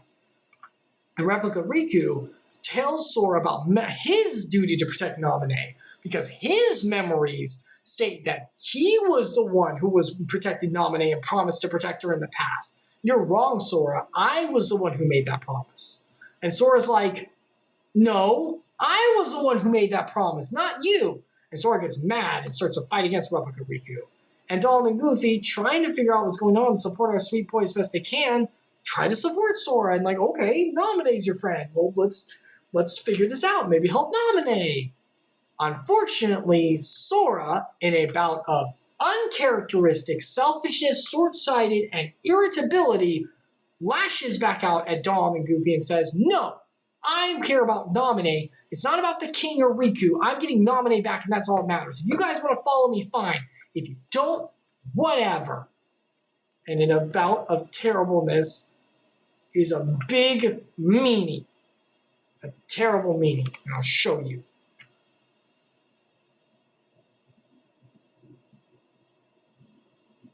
It doesn't matter. I think it might matter.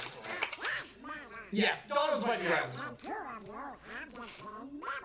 So Donald and Goofy try to talk to our boy and help him to reason through it. I'm wrong. Fine, then don't believe me. Sora, come on, man. That's not what he meant. We're just kind of worried. Poor Goofy's trying to be the best friend. Let's ask Namine. That should clear it up. Look, we don't have time to sit around, so let's go. Sora, we're starting to get a little... That's right, past me. Sora's starting to get a little What's much. that mean? Well, you always get real touchy when it comes to stuff about Namine. It's almost like you're a preteen. We came to this castle. Ah, pass out. That was a good one. What her name was. Yep. It doesn't make sense. Maybe you should just slow down and think. Take a moment. Think about it, which is very important, Sora. Let's take a moment. What is the matter with you guys? Do you want me to abandon her? Let's just take a Do whatever moment, you Sora. want. You can lay back and take a nap for all I care. Sora, not king. Like your boy. Alright. Where was that light from before, buddy? Where was that light from before? Oh, Disney uplifting isn't good enough here. Meanwhile, back, and I didn't put this in the slides because it's right here. What is going on? You're all that he's got left. So then, if you don't stop this, no one will. Namine's starting to feel guilty about what's going on because she's the one messing with it. What's too late? Even if she's being coerced, that doesn't mean you have to. Feels like Sora's kind of spiraling, doesn't it? Yeah, sort of. Well, at least we can save the girl. Have you noticed? Marluxia doesn't seem to be around. So because the big pretty boy leader of the organization, Rebellion, isn't around, Axel is going to turn a blind eye. Would want to get in your Axel? Go, girl! Is that a... what? Go, girl, go! Bam! Make it count. Go, go! Well, Break down this hopefully, abusive relationship, run! This should be interesting. Is he doing it for kicks? Enjoyable, Sora. It's the least you can do for me, you know. Do we owe you something? I might have a 20 or... Hey, wait. I'm enjoying this. You guys are something else. he's feeling something even though there's nobody. Well, let's check back with Sora. I'm sure that outburst was... I'm sure that outburst was nothing big. I'm sure that outburst was fine. Jiminy's trying to reason with them here. Jiminy's trying to reason with them. It's fine. I'm sure that that wasn't... No way to keep it to yourself. Jeez Louise, Sora.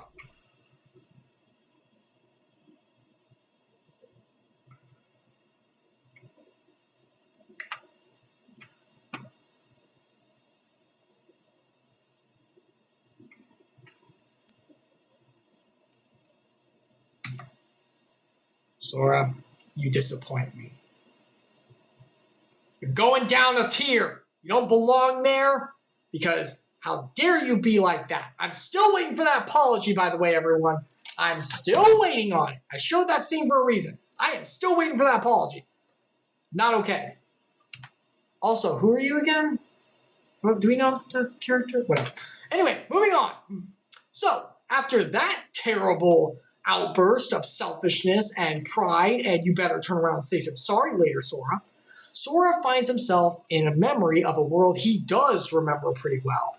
Destiny Islands, his original home. And while there, now alone to be a moody, mean boy, Sora finds himself in a very familiar place. And finds himself facing his dream girl who he always, surely always, wanted to protect, Naminé. But this Naminé's a fake and tries to entrap our boy. You came for me. Sora, thank you so much. Oh my goodness, I'm so happy to see you. But just as Sora's about to give in to the short-sighted fool's errand he's on, the real Naminé, who we saw failed as soon as Axel gave her the chance, had a change of heart, and realized I can make a choice. Even if I'm coerced to do this, I have a choice. And has had enough and admits to poking at Sora's head. She understands I'm lonely, which is understandable, but this isn't right. Sora, do not believe what you see in front of you. This is all an illusion I made. And now Sora, caught between the two, with Naminé's help, begins to remember, wait, who's that girl that I used to know? It's not Naminé, is it? It's someone else. And because of that, let me move myself out of the way because you can't see. It's always like that. The illusion is dispelled, and one of the organization members is found as the culprit. Uh-oh. And another one bites the dust. Nah, he ain't gone yet. Sora just beats him back. He defeated for sure. Finally, finding his way through the memories, Sora makes his way back to Castle Oblivion proper and finds Naminé. However, Riku, replica Riku, comes back for round whatever one we're on. I'm stating once again, I am the one who knows Naminé. It's my duty to protect. So Sora wins, but Riku ain't staying down, and with one last effort, chose to beat Sora back, literally risking his own body to do so. So Naminé initiates shutdown command, and all systems offline. Naminé shuts replica Riku down and tells Sora it's just a replica. It's not really Riku. And then they talk, oh god, not you though, please. So the worst witch of the West shows up and messes with Sora saying, it's all fake! And she spills the beans to Sora saying, you're an idiot. All the memories you were following in this girl is all a fake. We were messing with you the whole time. This Riku's fake too. You're terrible and stupid. Now, weakened by the fight with Replica Riku, which you could have taken her down real easy before because she sucks, Sora doesn't have many options left because stupid, terrible, backstabbing Bee shows up and is awful. So now, with nothing left, Larxene, this terrible blight upon the earth, is about to get the better of our sweet boy. Even so, he's holding on to the promise made to Naminé, even knowing it was a fake. which is a bit short-sighted, but also is sincere, because now he can see Naminé is genuinely suffering, and even though he doesn't truly know her, he wants to help. So even though he knows it's a fake, he holds on and fights back with everything he's got. Unfortunately, that's not much, and just when it looks like everything's about to end, true friends are thicker than oil, baby. And Donald and Goofy, even with everything he treated them and being a terrible, selfish boy, and I'm still waiting for that apology, Sora, they show up to help. As Ecclesiastes 4:9-12 talks about, two are better than one because they have a good reward for their toil. For if they fall, one will lift up his fellow. But woe to him who is alone when he falls and has not another to lift him up. Again, if two lie together, they keep warm. But how can one keep warm alone? And though a man might prevail against one who is alone, Lark scene, two will withstand him. And a threefold cord is not quickly broken. In other words, one for all for one, and one for all. And using the power of friendship, and Donald's actually healing Sora for once, they beat Larkseen back and kick her butt. And also, Sora, you still owe them an apology, which I am still waiting on, even with everything I know about Kingdom Hearts. Nomura, better write that in. So, all fighting together, bye Larkseen! Being the little bee she is, gets wrecked easily. Now, you got some explaining to do, girl. Naminé finally tells Sora and Donald and Goofy the whole truth. Now willing to risk it all, even if she might be reprimanded for it, she's going to tell them in order to let them know. The truth is, Naminé is a special individual who has power over Sora's memories. And under coercion by the organization, Naminé was having Sora's memories from Kingdom Hearts 1, our adventures before, taken out of him. And she was placing her own memories based on chain of memories of what she wanted him to have, or well, the organization wanted, focused on her. And because of the losses, Sora lost the Keyblade abilities he had before, some of the other powers he had, as well as the memories of some of his old friends, which is why whenever he started to go through the worlds, he started to forget. But Sora, being the sweethearted boy he is, even if he did make a selfish, awful lashing out to his besties before, which I'm still mad about, but he, being a sweethearted boy he is, calms himself and says, that's okay. A promise is a promise. I promised I'd protect you, Naminé, so we'll kick the big bad's butt and save you from all this. Don't you worry. So even then, his pure heart's still coming through. Still waiting on that apology, though. It's like, you're really caught up on this. I am, because making a selfish choice is one thing, but not apologizing when they come to help you? Sure. So, also, don't forget, maybe someone else's memories. Anyway, so, meanwhile, Axel, finally showing his true colors as the one who's taking out the traitors, fights against Marluxia, the head of the organization rebellion that has now failed because basically everyone's dead. Well, all the nobodies are eliminated. Looks like Axel's about to take out some more trash. Oh, you cheap pretty boy toy. Just as he's about to axe him, you cheap piece of crap. He brings out Naminé and grabs her to him and says, you keep going. I know the organization needs her. You really gonna do it? Axel's like, yeesh. And just in time, oh boy. Well, this is unavoidable. As Marluxia yeets out with Naminé, our boy fights with Donald and Goofy against Axel. As they beat Axel, he disappears. Okay, let's go save Naminé, shall we? The old bad guy Bale seems to work every time, huh? Well, let's go after him. So, chasing after Marluxia, they finally come into confrontation with him holding Naminé hostage. And so Marluxia, holding Naminé hostage so Sora, Donald, and Goofy can't do anything, puts forth an order to Naminé. Initiate full memory wipe. No! Basically, he asked Naminé, wipe Sora's memory clean. Fully. Full shutdown. It's going to make it difficult to work with them, but a puppet can be remade. Just shut it down and we'll take care of it later. And she refuses, even though he's like, I'm going to axe you if you don't. I don't care. I'm not doing that to him. Sora stood by me even when I told him the truth. I refuse to wipe it. But Sora, this is why I love him. You made that mistake earlier, buddy. That's why I love him. He says, it's okay. Go on ahead. Wipe it all. I'll just use friendshipreboot.exe to get it all back.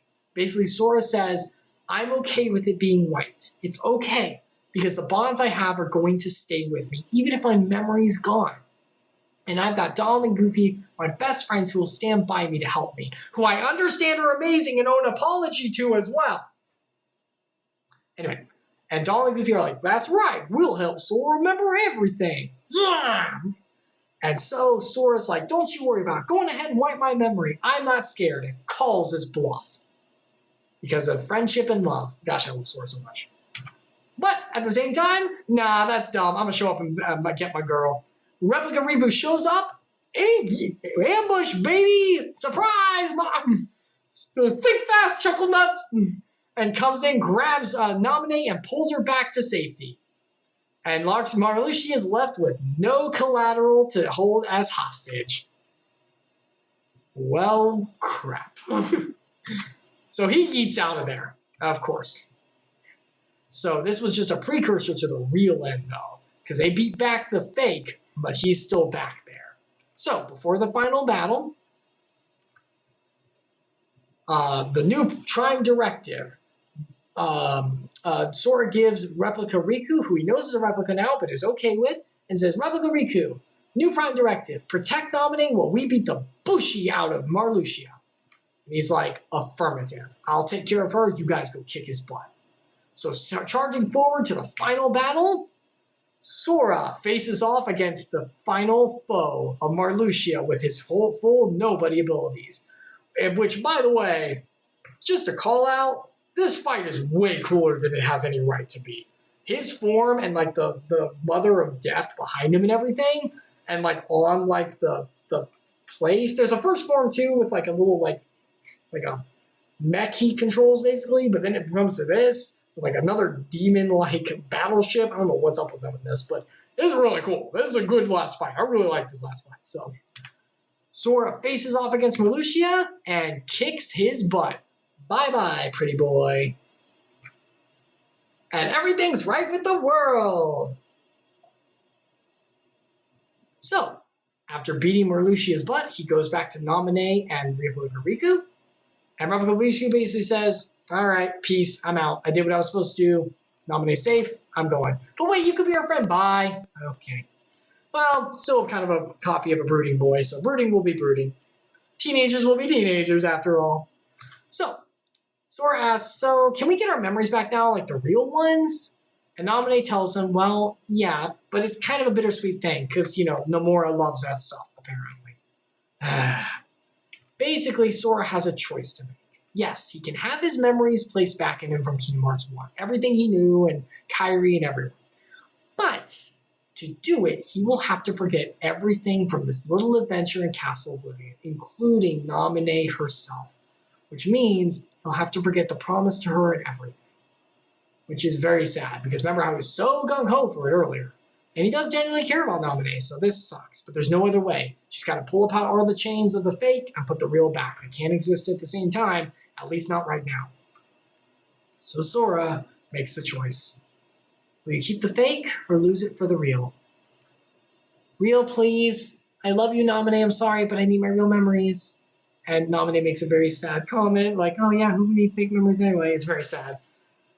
Okay, sure. So Nominate's sad, but she did get saved by him, and she was the one who caused the problem, so she'll do it. So they ask for the real memories. In order to do this, there's a special procedure that must be done.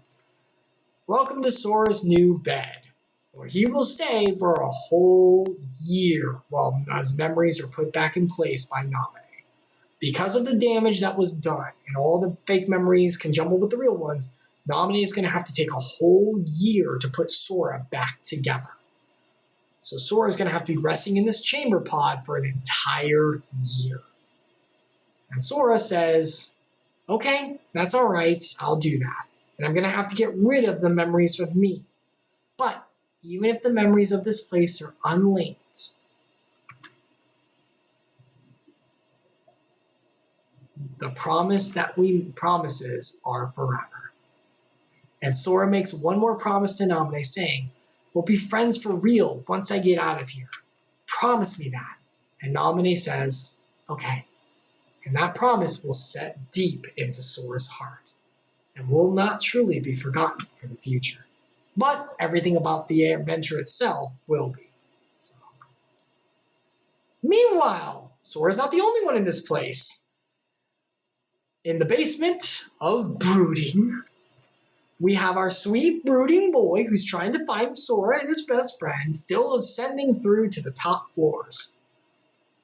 Okay, big guy just went down. That's interesting. Riku, because of his senses of darkness, feels that Marluxia, remember the guy with the scythe, the big bad who was using Naminé as hostage? He just got defeated. And Riku feels that. It's like, okay, a big bad just got taken down. Is that Sora? And then, in confirmation, this guy, this organization member shows up. That was your bestie. You want to see him? Here, take this card. It's obviously not a trap. Go ahead. And so Riku's like, well, I got nowhere else to go. Here we go. He takes the card, and it leads him to a memory area of Destiny Islands, his old home. But his old home was starting to fall apart. And while he is there, he is confronted by Sora. Totally real Sora, not fake Sora at all, not an illusion whatsoever, who is very mad at Riku for being a brooding boy of evil darkness in the past and is still darkness now. I sense darkness in you. How could you be like that, Riku? How could you turn to it as your totally real best friend? I'll kill you as a mercy. Just like that one guy almost did to Ventus way back when. Remember that, Master? Totally a good thing to do. So this is real Sora, and he's going to do that. Fortunately, actual Naminé makes a version of Kairi to talk to Riku and says, Riku, don't be a wimp. We all have a phase. Own that crap. Don't give in to the darkness. You own that, man. And Riku's like, you know what? All right. You're right. This darkness thing I've been trying to fight so long, let's frickin' go. I am the emo boy of power. Now it is I who can choose the coals, the brooding. And accesses his butt flap of darkness and becomes super powerful. And exposes the fiend for the fake that he is. Oops. Geez. There we go. And he's like, this did not go as planned. Again. Yeah, maybe you shouldn't use the same trick twice, dude. So he yeets out. Meanwhile, after yeeting out from almost being killed again, the Nobodies book boy's like, oh my gosh, seriously, how is he still alive though? Like, he's been beaten twice. He's like on the verge of death at this point. Oh, look, allies. Well, I'm sure Zexion, that's this book guy, is gonna make it out okay. Oh, or not. Replica Riku goes over to Zexion and kills him and assimilates his power into his own darkness. Nomura, this was a Disney franchise game akin, right? Like, at least join to Disney? Like, you're really? This is... Alright, cool. Okay. Meanwhile, Riku continues forward, and as the darkness has been controlled by him, but is getting stronger, so is the devil on his shoulder. Yes, the darkness side, you gives me control, and now that you've given into it so much, I can make you use of my most powerful ability. I will T-pose you like an early model render. Ah, ha, ha, ha. No joke, that's literally what he has Riku do. Like, he literally T-poses him there, controlled by the darkness. It's really funny. However, now the light it burns. Mickey shows up in person this time, finally able to make it to Castle Oblivion himself. Your Majesty, is that really you? Like, you're not an illusion. I've been seeing a lot of hallucinations today. I think I need a DSM diagnosis. And, nope, it's me in the $1 billion worth mascot flesh. Haha. So, how'd you get here? Seriously. Let's not question it. Here, take this card. Let's go. So, Mickey shows up because he was in the realm between, kind of, so he was able to don't question it too much. And he shows up in order to continue with Riku. But this card that Mickey got by happenstance takes them both to a very weird area that they've never been to before, a world that they've never seen. It seems twilighty and kind of chill. And there, they meet this freaking clown. So, who are you? Cryptic speech, light, darkness, twilight, blah, blah, blah, blah, blah. He speaks in prose and wise words beyond the human recognition. It's, excuse me, sir, what? Go to find nominee and pick a side, boy. We need you. Okay, sure. Weird. So Cryptic Boy's gone. Riku continues to the place where he knows Nominee is. This Nominee girl, whoever she is, must know where Sora is, so he's gonna go there. And once he gets there, oh boy, a very upset and emotionally dysregulated RR, Replica Riku, shows up after he assimilated the darkness that he did and went with Axel. He's now trying to become the real Riku, because this is all I have left. I hate you so much. I'm so angry with mixed emotions. I need counseling so bad. Such identity crisis. And he's like, dude, you tried therapy or something?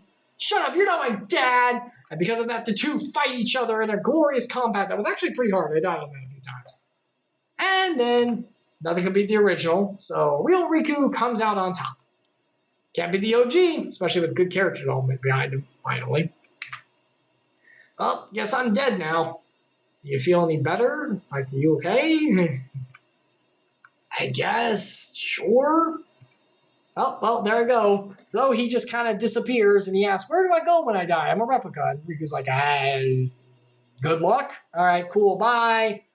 Well, guess that's over. And so he moves right along and finds Nominee. And not only Nominee, but our sweet boy Sora finally asleep in his pod to start the year repair that's going to be needed. Nominee talks to Riku and tells him, okay, Riku, you need to make a choice. Sora went into the pod to have his memories remade. He kind of had to. He needed to be back to where he was. You can have your memories messed with like Sora, and I can seal the darkness away. If I seal the memories away like a lock that are related to the darkness in your heart, the darkness will be sealed as well, but you'll forget everything. But at least the darkness won't bother you. Or you can face the darkness and some Seeker of Darkness who's trying to possess you and try to win. That is the more risky option. Which will you choose, Riku? Will you go to sleep like Sora, or will you not? So Riku thinks about it, and he says, you know what? I'm going to stay awake. I got to beat up my bestie when he gets up, after all, for being such a fool and not apologizing for his friends. But no, seriously, I got to be here when Sora wakes up. I'll face the darkness on my own. I've got character development behind me now, as well as redemption and the Lord's glory of like righteousness and what matters in life. I'm going to fight. So, preparing for the big battle, Mickey goes forward with Riku. And they're met by this weird guy once again. He's like, gonna face the dark? You see, you have chosen to face the darkness. Yep, gotta get past this brooding phase. Gotta grow up. It's dangerous to go alone. Take this. So the guy hands Riku and Mickey a cloak. A very special cloak that blocks the darkness. Now, maybe a special cloak that the organization uses, as well as maybe someone else we know. Master of Masters. Same type of Master of Master clothes. Darkness proof guaranteed. Why does he have copies of that? I wonder. So, Riku goes forward with his darkness clothes ready to go in order to face the darkness and face the inner demons he's put off for so long. Time to finish this. So, a great battle ensues. Riku faces off against Ansem, Seeker of Darkness, as a manifestation of his heart. And after a decently difficult battle, he is able to overcome. But just like with Thanos at the finality of Endgame, I am inevitable. Then he literally explodes. Like, actually explodes with darkness at the end of his defeat. Like, explodes into Riku, and Riku is almost overcome, but friendship's always there, and Mickey shows up. Friendship saves once again. Thank you, Your Majesty. Your Majesty was my father's name. Call me Mickey. You get to have that honor, Mr. Darkness Conqueror. Okay, sure, Mickey. So Mickey comes in. They become good friends, true friends with each other. This guy shows up again, whose name is Diz. Object, metaphor, faith, light, blah, blah, blah, blah, blah. Okay, bye. We're going to go on our own path. See ya! And with that, Mickey and Riku head off in order to prepare the way for when Sora finally wakes up and to protect him while he's asleep.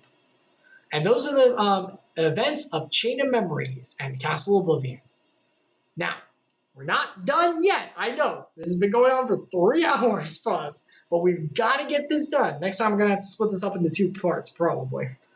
All right.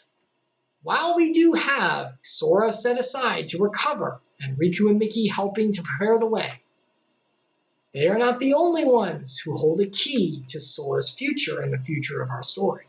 Meanwhile, in a world far, far away, but one that we've seen a decent amount recently,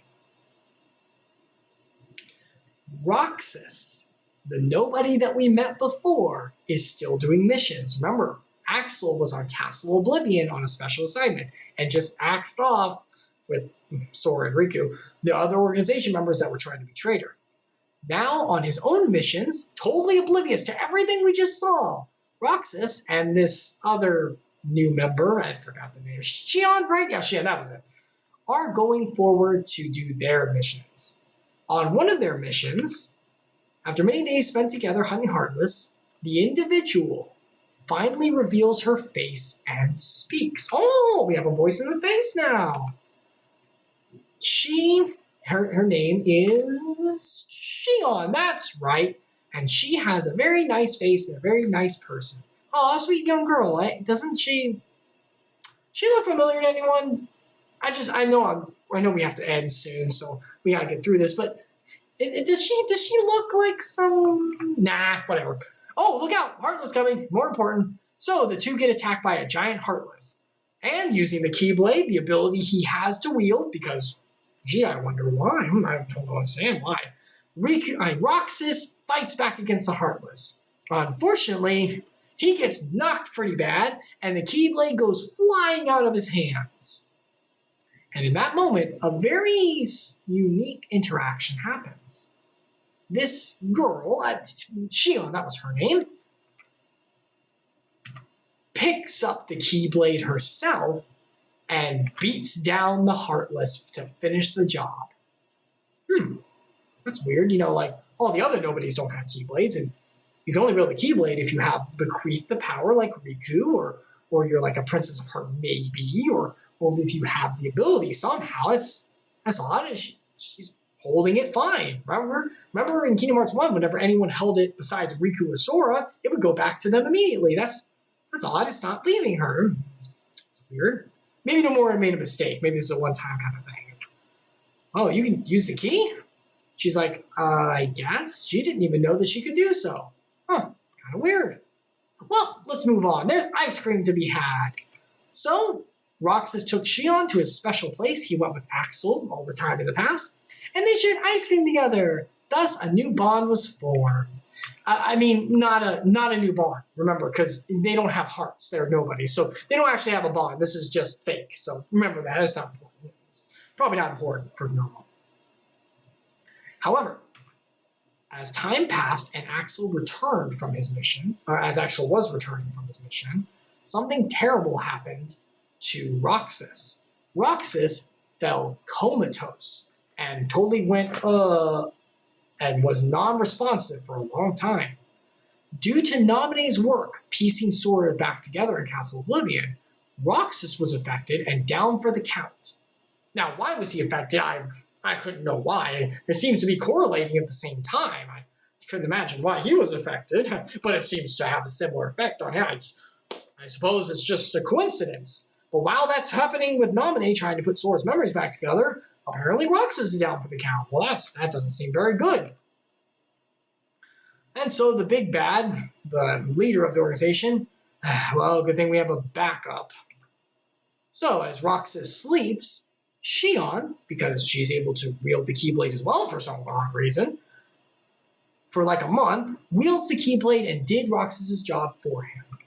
All the while, she visited every day and tells stories about her visits to the worlds, and every day would leave little seashells from a special world that had a beautiful beach she always liked to go to. She seemed drawn to it for some reason.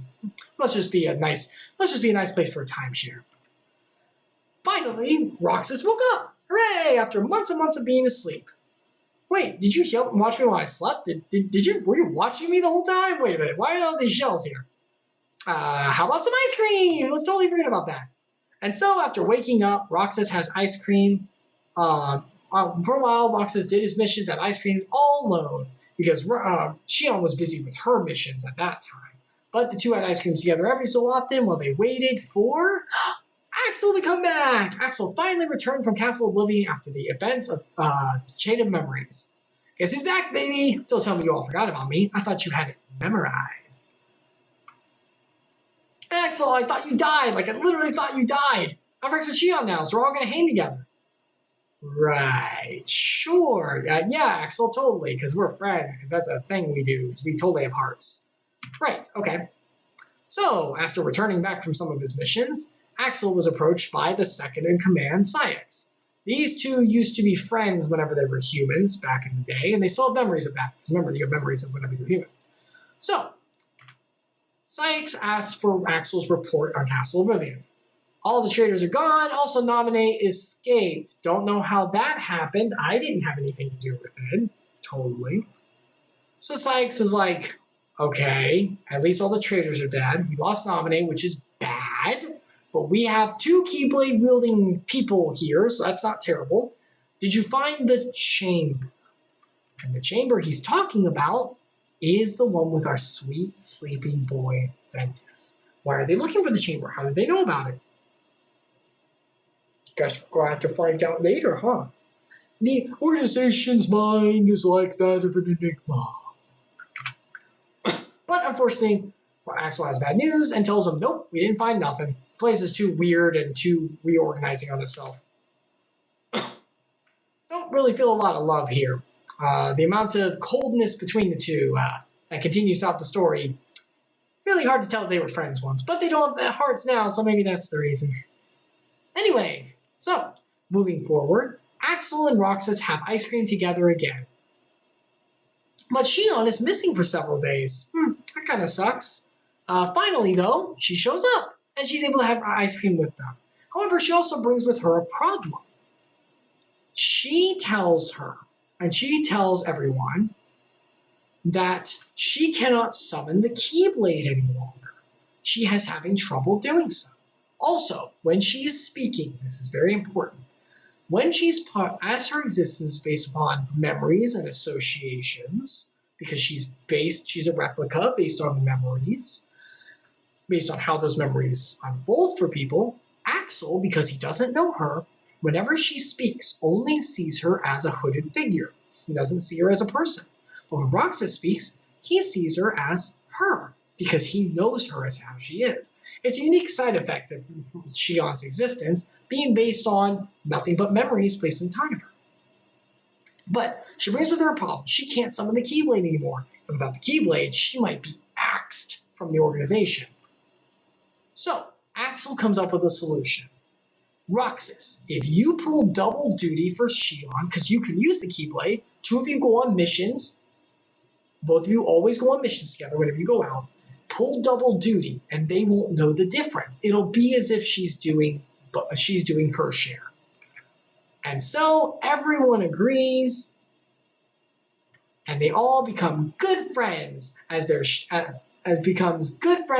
should not existent bond strengthens. Because remember, they don't have hearts. How is this happening? Then Axel finally, because of this totally non-existent bond that doesn't exist, he begins to see her as she actually is. So, as they continue forward, doing their missions together, they finally come across the reason they're doing this. They're trying to make the big heart, Kingdom Hearts itself, to be people's again.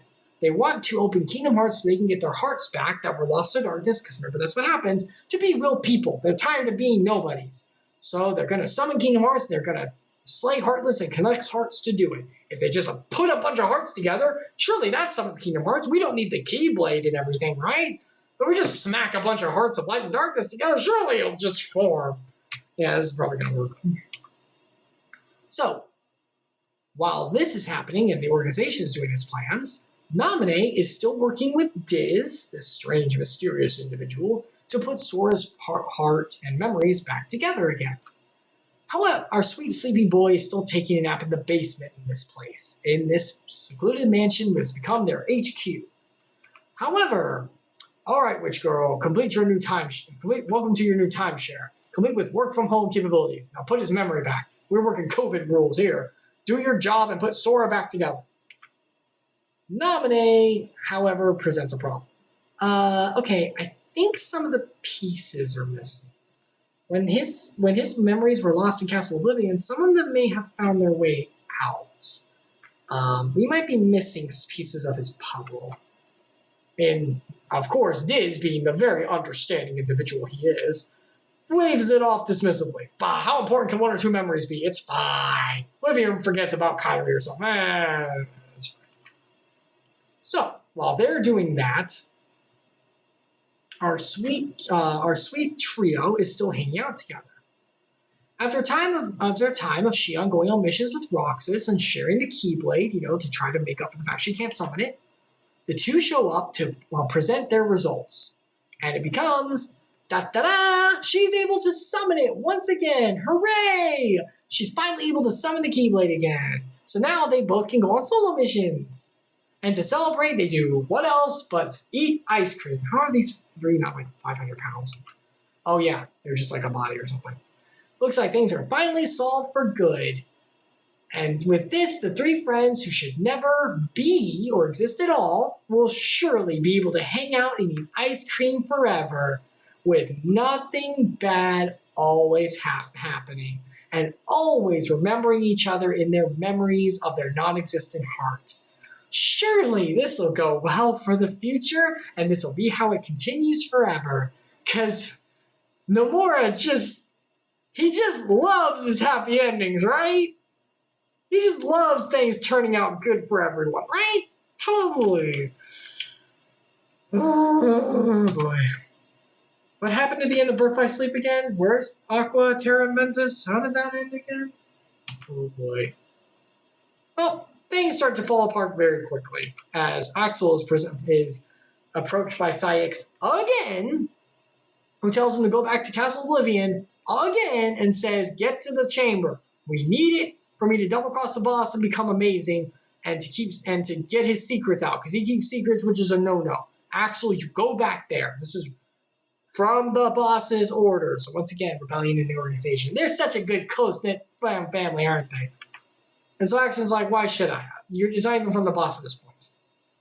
And he's like, hey, it'll give you hints about Xion. Xion comes from that castle, just like Nominate did.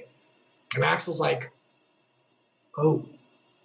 All right, fine, I'm going. So he heads out back to Castle Oblivion again.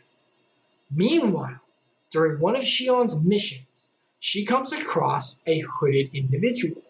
One who is wearing a blindfold and has the most amazing Lorelei drenched in product hair that you've ever seen on a man. Our sweet girl gets schooled pretty hard by this mysterious, lone, brooding boy. I mean, I totally don't know who this warrior is. Who could this brooding, dark-covered, a mysterious individual be of the night? It's Riku. It's totally Riku. So, after getting totally schooled by this mysterious boy of power and brooding strength, she loses her Keyblade, which is thrown on the ground. And she's told by this boy, who has no place saying anything, surely he doesn't know what Keyblades are, how they work. He gets told by him, your Keyblade's fake. You're fake. And she's like, that's not true. You're not, and shut up. You're not even my interparental guardian figure here. And so she goes away crying and thinks on what he said. And eventually, after a few more days, she gets comatose as well, as Roxas had before. Oh boy, this is happening to a lot of our heroes. What the crap? You guys need to take naps. Like, what is your sleep schedule at this point? Self-care is important, guys. I know you don't have a heart, but you got a body, so let's take care of it. And a little role reversal here with Xion out for the count. Meanwhile, in another part, in this totally cool little window I've created to show what's being talked about here, Sykes tells Axel the bad news. She's useless. She won't wake up. We've been told she won't wake up. Vexen, who was the organization scientist, he's axed. He can't fix her. We're screwed now. She's screwed. She's dead. Just let her go. Axel's like, I will punch you one day. I swear. Lots of love between those two. However, against the odds, Shion eventually does wake up. Oh, wait, no, she's okay. She's all right.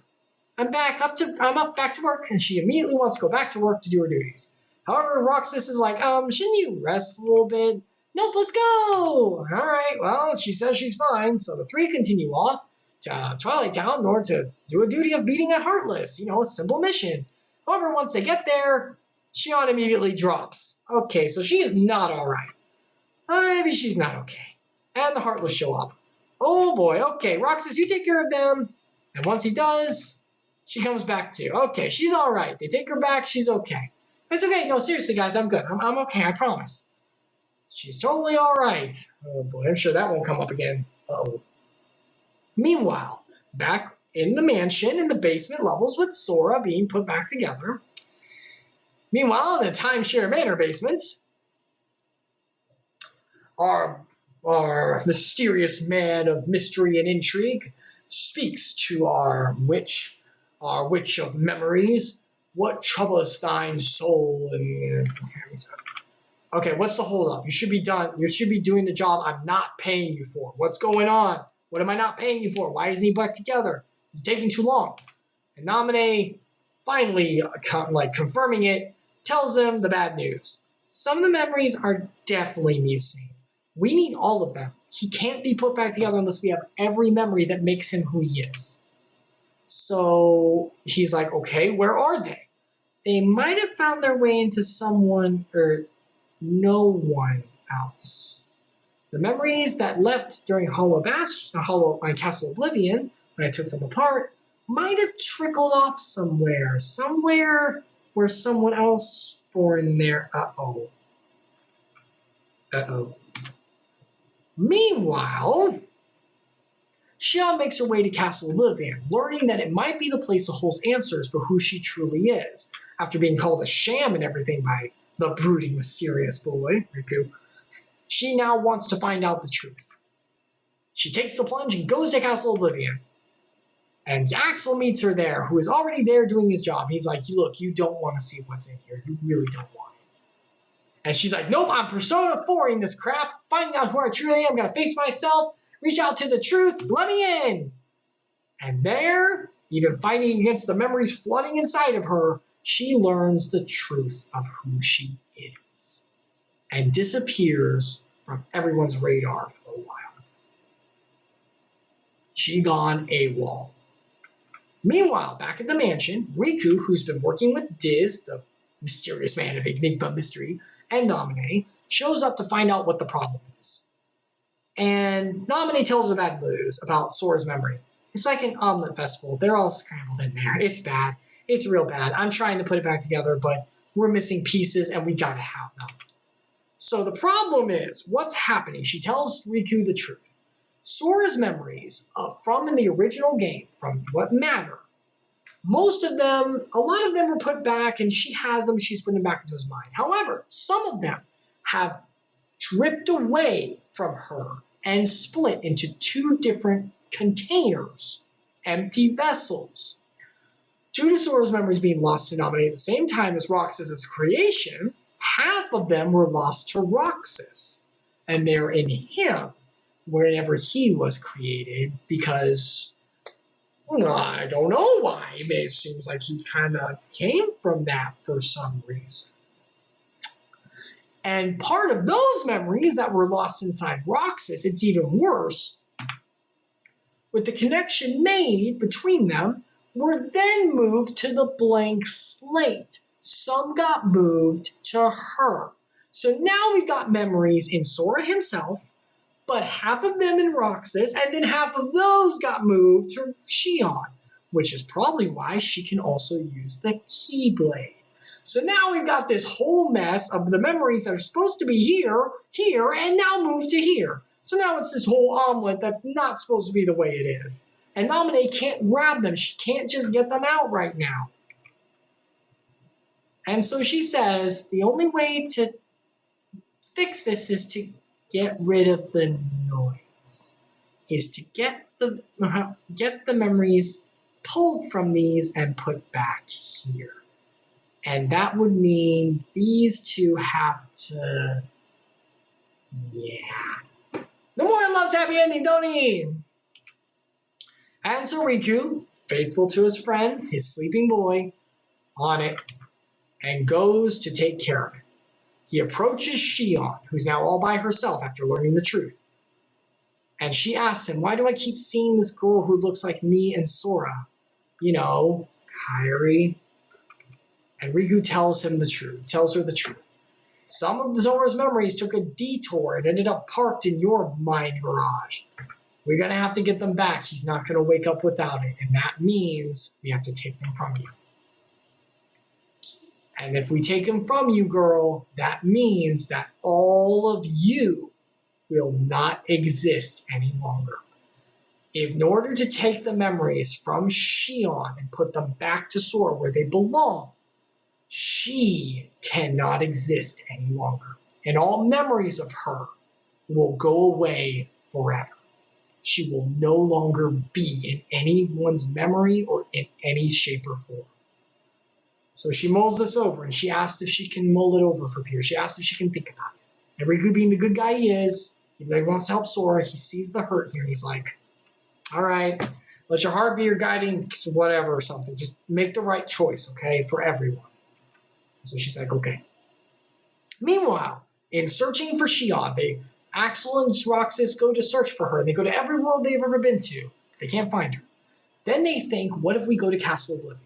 Axel's against it, because he remembered what happened to Shion, and he kind of knows the truth of what could happen to Roxas. But Roxas is obstinate about it, so he's like, okay. So he takes Roxas to the castle. The research, they get to Castle Oblivion. And as soon as they enter the door, Roxas is affronted by memories flooding into him that aren't his, he's sure. And he goes down for the count. So Axel yeets him out of them, okay, time to bail, and takes him back to Twilight Town. They both retreat to a familiar world so that Roxas can get his feet back under him. While they're there, they see some odd faces, shrouded faces, but they're sure they know who he is. And now Roxas is sure one of them is Shion. But then they disappear just as soon as they come up. So they go searching for him. And eventually, they're able to confront Shion and find out, yes, it was her. Finally catching up to her. Some nice, friendly, understanding, open communication, because used in good, understanding communication to solve the... Okay, girl, easy. Whoa. She pulls her Keyblade out immediately and fights against them, and Axel fights back. Rox is caught between the two, asking to just sit down and talk about it. Jeez. So, Axel does the next best thing, knocks her out, and yeets out with her back home base. Rox is like, what the crap, dude? And now it all's starting to break down. Here's Nomura's breaking down of friendship bonds. Hey, didn't two other trios break down? Aqua, Ventus, Terra, Sora, Riku, Kairi, Roxas, Axa. Jeez, I think we all know where this is going. Dang you, Nomura. So, in a meeting with everyone present, the big bad tells everyone, all right, Shion's fine. She's going to go do her job. Don't you worry about her. We got her back place. Roxas, you got Sora insurance. You're fine. Go do your job. And he's like, who the frick is Sora? All right, whatever. Fine. Shion's okay. I don't care. Hey, Raxel shows up. Hey, buddy, how are you? Shove off. Okay, so they're not really friends right now. That's good. But wait, why are they mad at each other? They don't have anger. That's a heart thing. Why do they have anger? Why is it a heart? What's going on? Well, whatever it is, whatever's happening, it's drama sad is what it is. So, after everyone leaves, the boss talks to the second in command. And he's like, so what do we do now? They both have the Keyblade. We don't have Naminé. What's going on? And he's like, it's okay. Keep them together. As long as the two of them, Roxas and Shion together, he puts it together, Sora can't wake up. He'll sleep forever. And we'll have access to the Keyblades. That's exactly what we want. Also, we only need one. We don't need both of them. We need the memories in one of them. Two of them are hard enough to manage. So, yeah, one of them's got to go. So one of them is not going to make it through the end of the night. Which one? Uh-oh, I wonder who. So, meanwhile, back with our puzzle piece champions, Ramune finally comes to the conclusion, okay, he's never going to wake up now. We need those memories, otherwise he's screwed. And it is, speaks in enigma, the time has come for the blade to settle into the breasts of the unworthy. Okay, let's kill them all. It shouldn't exist anyway, the nobodies doesn't matter. Like you are. Like you should matter. Remember that? Because, nobody, and you did bad stuff. Unlike me, of course, I didn't do anything bad. Oh, right, yeah, of course. Yes, Diz, of course. Diz sucks. Let's just put it out there. Diz sucks. So, without a second thought, Diz is a Diz. Okay, moving on. Meanwhile, finally, Shion approaches Roxas, who had run away. No, that's not Oro. Okay. Sorry. Meanwhile, something is happening to Shion and Roxas. Because of Roxas's abilities and Shion amassing more and more memories, a unique phenomenon is happening. Roxas, whereas Shion was weaker before, Roxas, due to the transfer of memories getting stronger in Shion, Roxas begins to lose his power and influence. He begins to lose the ability to wield the Keyblade like Shion did before, because Shion's having more of the memories in her instead of Roxas, and the Keyblade abilities are going to her more, so Roxas is becoming weaker. And if this continues, Roxas will eventually lose everything about him, too. And Shion sees this and understands the issue because she knows who she is and what's going on. So what do we do now? What do we do now? We're in a rock and a hard place with bad decisions all around. What now? So, Shion decides to bail again. She leaves the organization without a trace, having made her choice with Axel letting her go. Axel tries to tell Roxas about the situation, the danger of him going if she's allowed to grow more. He's like, look, you are someone special. If she grows, you can't exist because of Sora. And Roxas, being the preteen he is, blank existent teens will be void-based teens. But blank existent teens will be void being teens, I suppose, as Axel, on orders from above, leaves to go after Shion. And Roxas decides, I'm done with this, and makes a choice of his own. Meanwhile, in a forest in a faraway area, right outside the mansion, Mickey finally shows up. He's on his way to help out and see what's going on, because he's been off in the world trying to do stuff and prepare for Sora's return as well, make sure everything's okay. He has a castle to run after all, right? Kingdom. So, while he's getting things done, oh jeez, it's the big bag and some secret of darkness. Oh gosh, Mickey, get your Keyblade out. We gotta. JK, false alarm. It's just Riku. So the reason that happened, as the darkness of Ansem, Seeker of Darkness presence has increased in Riku, he had to cover his eyes to the truth, whatever that means, to keep it in check. The power of denial is very strong, though this might not last. Basically, Riku is able to, by blindfolding his eyes, keep himself from becoming full overcome with darkness. Though it's growing in him and it's getting harder to control, he has to keep it in check. Power of denial is very strong. He asks Mickey a favor. If he's not there when Sora wakes up, if he can't be there, he wants Mickey to be there to lead them on the path they need to go. Mickey doesn't want to make that promise because he wants to make sure to be there for Riku, but he understands that Riku's in a tough place, so he agrees. So, meanwhile, Roxas, finally deciding he wants to know who he is and is tired of playing by the organization's orders, ditches the organization himself and says, I'm going on my own path. Finally tired of the lies and with the desire to learn who he is, Roxas leaves the organization, going rogue, even though the consequences could be fatal for him. As he does, Axel shows up and tries, in a famous scene that actually a lot of people know Kingdom Hearts know, it's a pretty famous scene, asks him, they'll hunt you down if you leave. Stop. Turn back around. And Roxas says some words that are very hurtful and sad. No one would miss me. Which for most of the organization is true. They don't have hearts, they wouldn't care. They'd only care about his power. But that's not true for everyone. That's not true. I would, which Axel says in a despondent voice as Roxas walks away. It's a very sad scene. It's pretty good. I actually like it. Finally, making her decision, knowing what she needs to do, Shion approaches Naminé and finds their base of operations on the mansion. Being allowed to come there, being taken by Riku.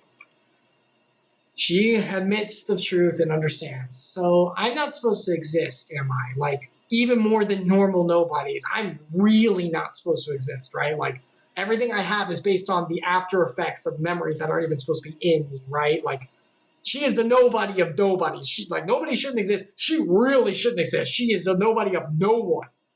And Naminé's like, yeah, sorry, you need to go back to Sora. Everything you have belongs to him. You're not supposed to be here. And if you do, everything that people know about you will go away.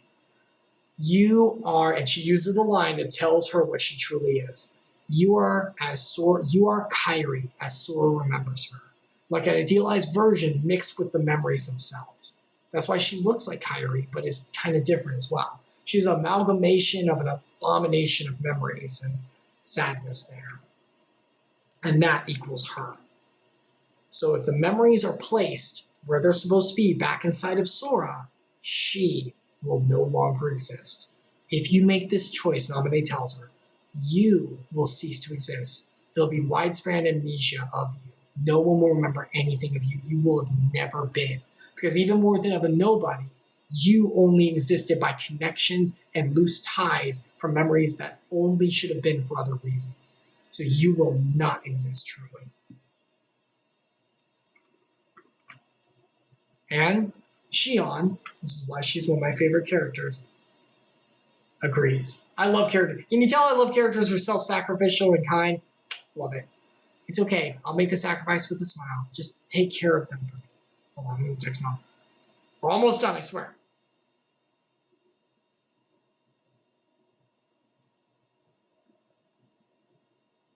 Okay. I know this is long. We're almost done. Very sad, though. It makes me so sad. I love Shion so much. So, eventually, though, while they're having this and while she's about to go back to Sora, Axel shows up on retrieval duty, which he hates. And he doesn't want to be here, but he's got to do his job. So, Shion, with a heavy heart, lifts the Keyblade and fights back, asking him not to hold back, just because of special treatment. Cue How to Save a Life by the Fray. Where did I go wrong? I lost a friend. Somewhere lying in bitterness, I could stay with you all night. And in the end, Axel takes her back for a recomputing by this jerk. Finally, with nowhere to go and with nowhere to run, he didn't exactly have a plan. I mean, teens, am I right? Roxas ends up back at his usual spot, thinking about what to do. While he's there, he's visited by Shion for one last ice cream, with her hood up and her eyes set forward. As she gives him her ice cream, she says she's out of time. And as she does, she pulls off the hood and reveals the face of, not her face, but the face of a young boy that Roxas has never seen before and yet feels a unique closeness to. Her time as herself is up. And the puppet will have to play her part. And the two face off together in one of the saddest freaking fights. Is so Roxas for dominion of the memories and for the power he was losing and for the ability to exist, and Shion to take everything Roxas has left and become fully the memories of Sora that she could be.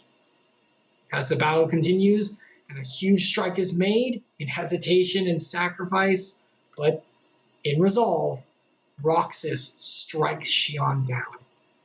And in my one of my saddest fictional scenes of a lot of series, Shion is struck down by her best friend.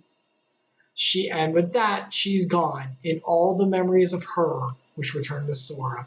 And because of that, all memories of her in every shape and form are gone. And with this, Roxas begins to forget who she even is. But who will he have ice cream with now? It's one of the worst lines, but my God, I love it. But seriously, this is like one of the saddest deaths in the series, in my opinion. Because she made like a huge sacrifice. She's sacrificing everything. She's letting everything go, and she will not be remembered by anyone, period. And that's made true. Once this death happens, Roxas immediately starts forgetting who she is. Who Shion, that was the name. Shion is. And this scene and other losses of loved ones brought to you by Tetsuya Nomura, killing beloved characters since 1997. Thank you, Nomura, for your bittersweet, awful freaking series. Why do you do this? And now, with a mourning, non-existent heart, Roxas goes in a rampage, running back to the to Castle Oblivion, to his old headquarters, to beat down the organization, get Kingdom Hearts, and get that girl's memories back. Anarchy! Also, 2 Keyblades? Excuse me? That's Oblivion and Oathkeeper. What? Excuse me? What? Oh. Anyway, Riku shows up, knowing the memories are back with Roxas, that he needed to awaken Sora, goes to stop him and take him back to the mansion to be fully put back into Sora.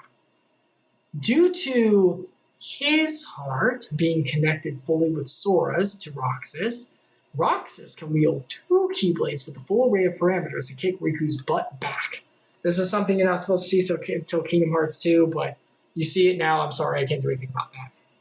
And the reason is because he has the abilities from Sora to wield a Keyblade, as well as the abilities from someone else in Sora's heart connected to wield a Keyblade. You get the idea?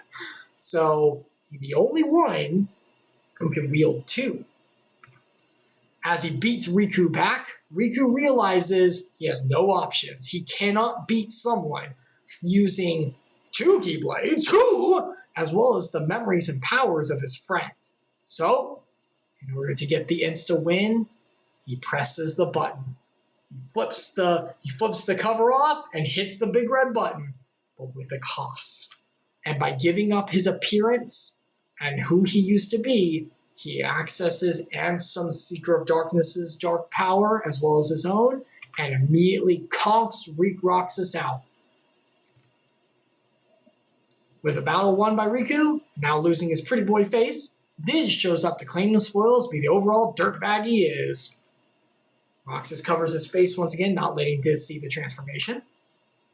And Diz comes, such is the fate of one who does not deserve to be within. Okay, we get it, you suck. Just take the body and let's go. Shut up, Diz. So, with her memory fully gone, someone that we should know, what was her name? Anyone remember her name? Anyone remember her name? Anyone remember her name anymore? Roxas awakes for his last days, somewhere where he's not very familiar with, for his last days of summer vacation. And that is where we will pick up tomorrow in Kingdom Hearts 2. Roxas, now in a place he does not know, and with no memories of everything that happened, again, wakes up to find out where he's going to be. Oh boy, we're finally here, everyone! Woo! And with that, we are finally up to date on the Kingdom Hearts Chronicles of where we are now. Whew, that took a while. Divismo, hey Chris, you can basically teach a graduate level course in Kingdom Hearts lore. I'm trying. I'm not even hitting everything. There's even stuff like with Brain all the way back in the old lore. There's Maleficent, her going back in time and forward. There's even more, but this is the basic gist. That part of the 358 over 2 days, I'm going to dumb down, like condense a little bit for the next time we do this, for whenever we're going into Dream Drop. But that's basically everything you need to know. Those are the major points. So, before we end, let's look at it one more time in a timeline. So, we start with Union Cross. This was the old Deep Lore when the world was one, back with the Master of Masters and all those animal mass people. A huge chunk of time passes and the worlds are broken apart because of the Keyblade War. Then, Union Dark Road happens. This is where Xehanort and his big plans, he starts to make it. He goes off on his own and tries to start to do all of his things on himself. Lots of time passes. Then, Kingdom Hearts Birth by Sleep occurs. Terra is possessed by Xehanort. Ventus enters deep sleep in the heart of Sora with the body in Castle Oblivion. And our best, wonderful, amazing, beautiful, best girl, Aqua, is locked in the Dark World. Drinks to you, beautiful. A lot of time, 10 years pass at that point. Terra Xehanort, who's lost his memories, with Terra's personality in Xehanort's body, experiments on the heart, and that whole world is lost to darkness, and they're lost to who knows where. Then, Kingdom Hearts 1 happens. Sora gains the Keyblade and loses and regains his heart whenever he stabs himself. Roxas is created and initiated into Organization 13. The door to darkness is shut, and Ansem, Seeker of Darkness, is defeated. Divismo, can you start from the beginning of the stream? I think I missed some stuff. You can watch the video that's going to be put on Icarus Redeemed on YouTube. This is all going to be uploaded in one huge chunk. You can go there. You can go there and watch it. No, I'm not redoing everything. We're redoing it right now. Although I will be redoing it before Dream Drop, before the next section. And then before Kingdom Hearts 3. We'll get there when we get there. At the same time as Kingdom Hearts 1, at the end, Riku and the King are lost somewhere, and Aqua's in the Dark World. Again! Poor girl. Chain of Memory occurs very shortly after. Notice that these are based on time frame, not about how much happens in the series. Chain of Memories happens. Half of Organization 13 rebel at Castle Oblivion and are wiped out. Sora loses his memories and goes to sleep for them to be rebuilt by Naminé. Riku conquers the darkness to an extent and goes with Mickey to help Sora. 1 year passes, and during this 1 year, 358 over 2 days, that's why it's named 358 over 2 days, happens. Roxas works as Organization 13 and befriends Axel, as well as, gosh, there was someone else there, wasn't it? Some really cute girl who was really nice and sweet. Maybe I'm just imagining. Maybe it was just Axel. I don't remember. Naminé works to piece back together Sora. Roxas is abducted from Organization 13, and he's placed in a place in order to get the memories back. And did we lose someone as well? Was there someone else that we lost? I feel like there's something else that happened there. We just went over it. I'm having trouble remembering. It's almost like someone was lost to us, and we just don't remember anymore. It's probably not important. Cries internally. That is such a sad death scene. And such a dumb line. Who will I have ice cream with? Oh, Jesse McCartney, I gotta see your face while you said it. Anyway, now we are finally prepped and ready to go into Kingdom Hearts 2. Oh boy, we're here, everyone. We did it. We're here. It took us 4 hours to go through all of that. In my mind, whenever I was planning for today, I said 3 hours, 2 hours will be fine, 3 at the most. I really should just do the new stuff next time. I mean, you already have these videos.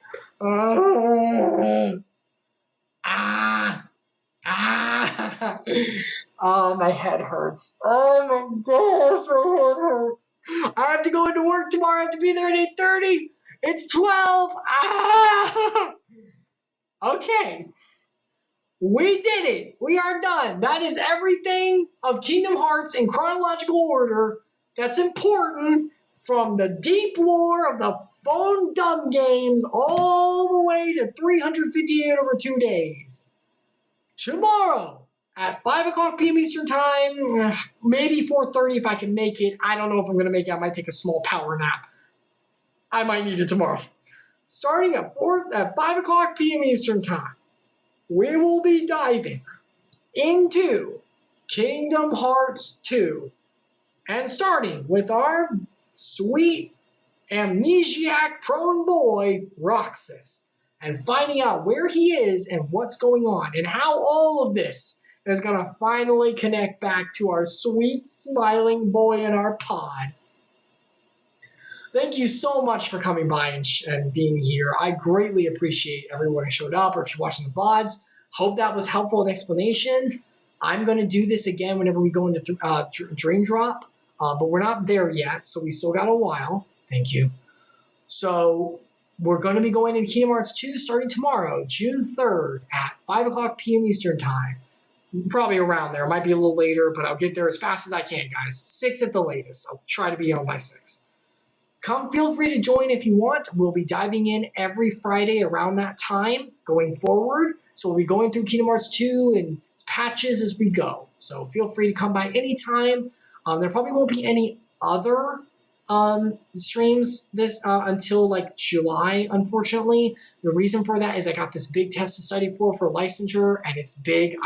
I've been looking into it and actually studying now. It's big. I'm going to need all the free time I got, basically. So probably no dives in the Elden Ring. I'm really sorry. I really want to, but other than Final Fantasy Funtime 14, which probably won't be happening until July anyway, and Kingdom Hearts Chronicles, this is going to be all for the dives probably. I might be able to do Elden Ring once or twice, but we'll see. But anyway, thank you so much for stopping by. I greatly appreciate all the time and eyes and views and everything that you guys are doing. May God bless you, and unlike your heart being the guiding key, I hope that His love and grace is what leads you to a beautiful day moving forward and a beautiful life. Remember, while the characters in the story may struggle with their identities and fulfillment and purpose, we know that there is true fulfillment and purpose in His love. And don't ever forget that, because His love has so much power. Can you show the necklace? Of course I can.